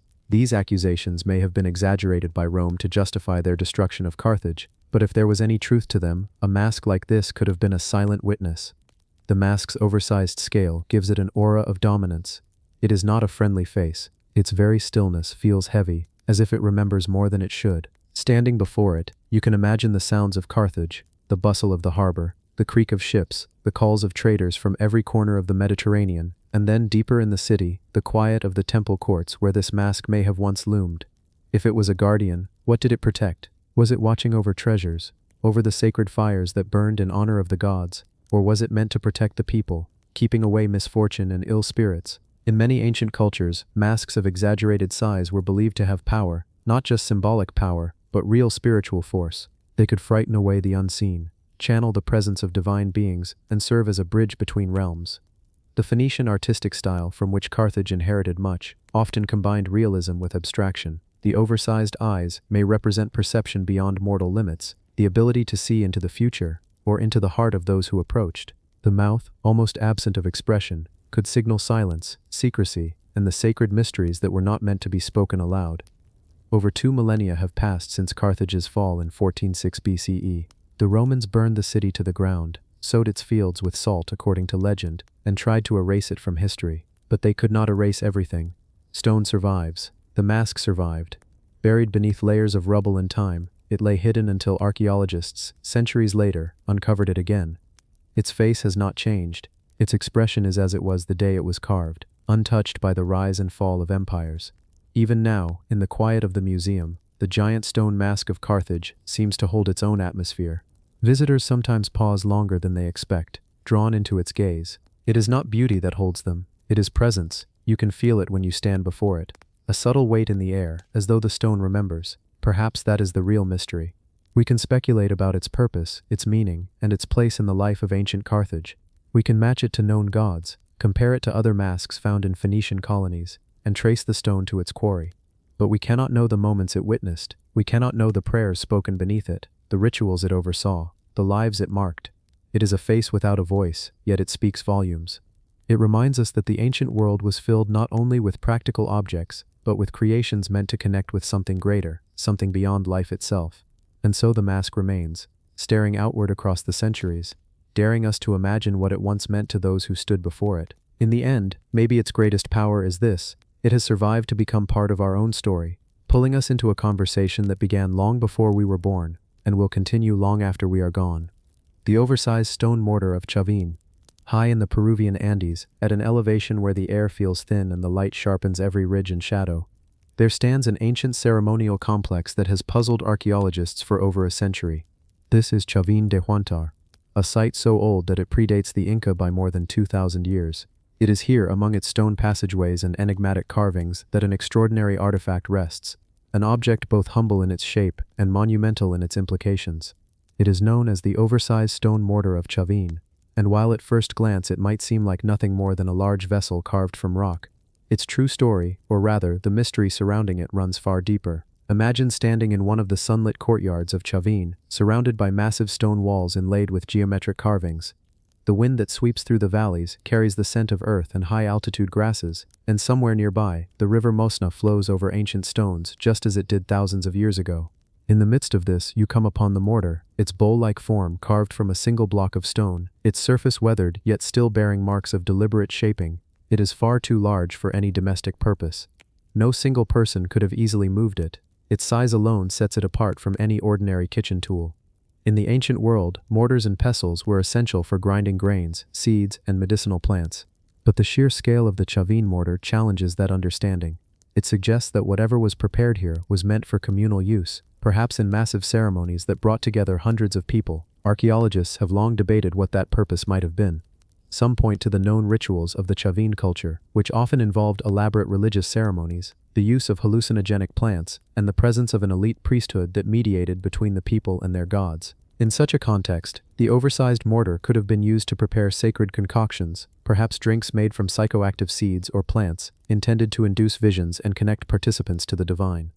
The Chavin culture, which thrived between 900 and 200 BCE, was a civilization of master builders and symbolists. Their temples are filled with carved images of jaguars, serpents, and condors, powerful animal spirits thought to represent transformation and connection to the supernatural. In underground galleries, there are twisting corridors and hidden chambers where priests might have conducted private rituals. The oversized stone mortar fits seamlessly into this world of sacred mystery.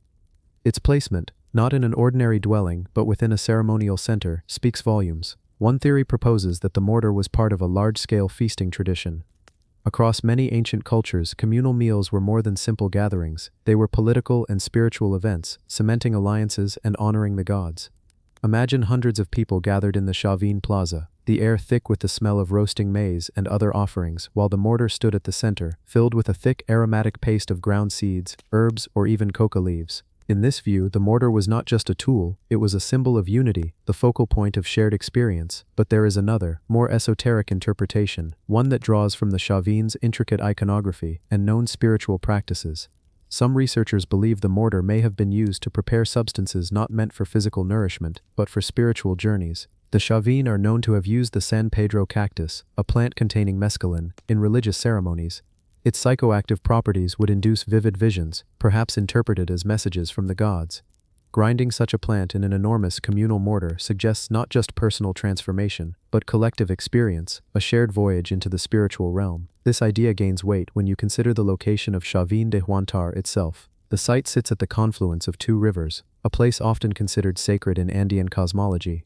The temple complex is built with astonishing precision, with carefully aligned passageways and ventilation shafts that could carry sound and smell in controlled ways. Some archaeologists think the architecture itself was designed to enhance the sensory experiences of rituals, creating echoes, flickering shadows, and sudden gusts of air to disorient participants and heighten the effect of any hallucinogenic preparations. The oversized mortar could have been a key part of that immersive ritual theater. Of course, the truth remains elusive. The mortar's surface shows no clear residue that could confirm its exact use. The passing centuries, the erosion of time, and the transformations of the site have erased many direct clues. What we are left with are tantalizing hints: its ceremonial setting, its impractical size for everyday use, its connection to a culture known for elaborate multi-sensory religious rites. Standing before it today, you can almost picture the scene: the crowd gathered in anticipation, the deep resonant sound of conch shell trumpets echoing off the stone walls, the flicker of torchlight on carved feline faces, the rhythmic grinding in the giant mortar as priests prepare the sacred mixture. The smell of herbs mingles with the scent of burning incense. A hush falls as the mixture is distributed, and slowly the line between the physical and spiritual world begins to blur. The oversized stone mortar of Chavin reminds us that tools are never just tools. They are windows into the values, beliefs, and ambitions of the people who use them. It is more than carved stone. It is a testament to a civilization that sought not just to survive, but to transcend, to connect with something beyond the horizon of human experience. And like so many relics of the past, it offers no simple answers, only the invitation to keep asking questions, to keep looking deeper. As you walk away from the mortar, the mountain winds carry the sound of the river once more, and you are left with a quiet realization. The people of Chavin, though separated from us by millennia, were driven by the same timeless yearning, to gather together, to seek meaning, and to touch the infinite. The giant stone idol of Tenochtitlan. Beneath the modern streets of Mexico City, under the constant hum of traffic and the endless rhythm of daily life, there was once a place unlike any other.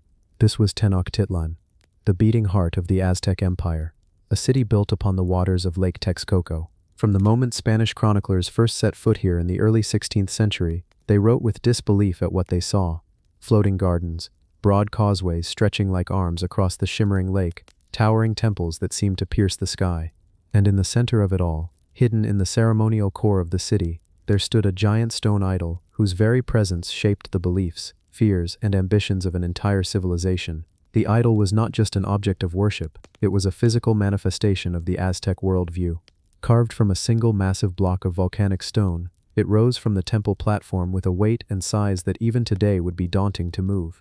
Its features were both human and divine, its eyes deep-set yet unblinking, its mouth slightly open as if in the middle of a chant only the gods could understand. In its design you could see the symbols of Aztec cosmology, the dual forces of creation and destruction, the eternal cycle of life, death, and rebirth. It was both a protector and a reminder of the cost of existence. Archaeologists believe this idol may have represented one of the most important deities of the Aztec pantheon, possibly Huitzilopochtli, the god of war and the sun, or Tuloc, the bringer of rain and fertility. The uncertainty remains because the Spanish conquest erased so much of the record. When the conquistadors arrived under Hernán Cortés, they saw not a sacred symbol but what they considered a work of evil. To them, the idol was tied to the blood sacrifices that the Aztecs believed were essential to maintaining the cosmic order. The Spaniards destroyed many such idols, smashing them into pieces or burying them beneath new Christian structures, and yet the giant stone idol of Tenochtitlan seems to have resisted complete erasure. Fragments of large-scale Aztec sculptures have been found in Mexico City over the centuries, often during construction projects.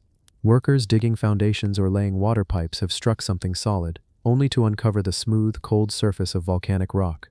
Each time, archaeologists have been called in, and the discovery has given new life to the memory of Tenochtitlan's monumental art. The sheer size of some recovered fragments suggests that at least one idol, standing far larger than life, once dominated the temple precinct. Imagine the work it would have taken to create it. Stone quarried from miles away, transported without wheels, shaped with obsidian tools, and then lifted into place through human determination alone. Standing before such an idol in its prime would have been an overwhelming experience. Picture the air thick with incense, the beat of drums echoing off the stone walls, and the chants of priests rising in a slow, steady rhythm. The flicker of torchlight would have made the idol seem alive, its shadows shifting and stretching across the platform. For the Aztecs, this was not just stone, it was a living presence, a being that watched over their city and ensured the sun's daily return. It was the center of rituals, timed to the cycles of the heavens, each ceremony reinforcing their belief that human action was needed to keep the universe in balance. What makes this mystery so captivating today is not just the idol's lost appearance, but the questions that remain about its fate. Did the Spaniards destroy it completely, scattering its pieces across the ruins of Tenochtitlan? Was it buried intact beneath the colonial city, waiting to be rediscovered? Or does it still stand, hidden in a forgotten chamber, under layers of earth and stone, shielded from both time and memory?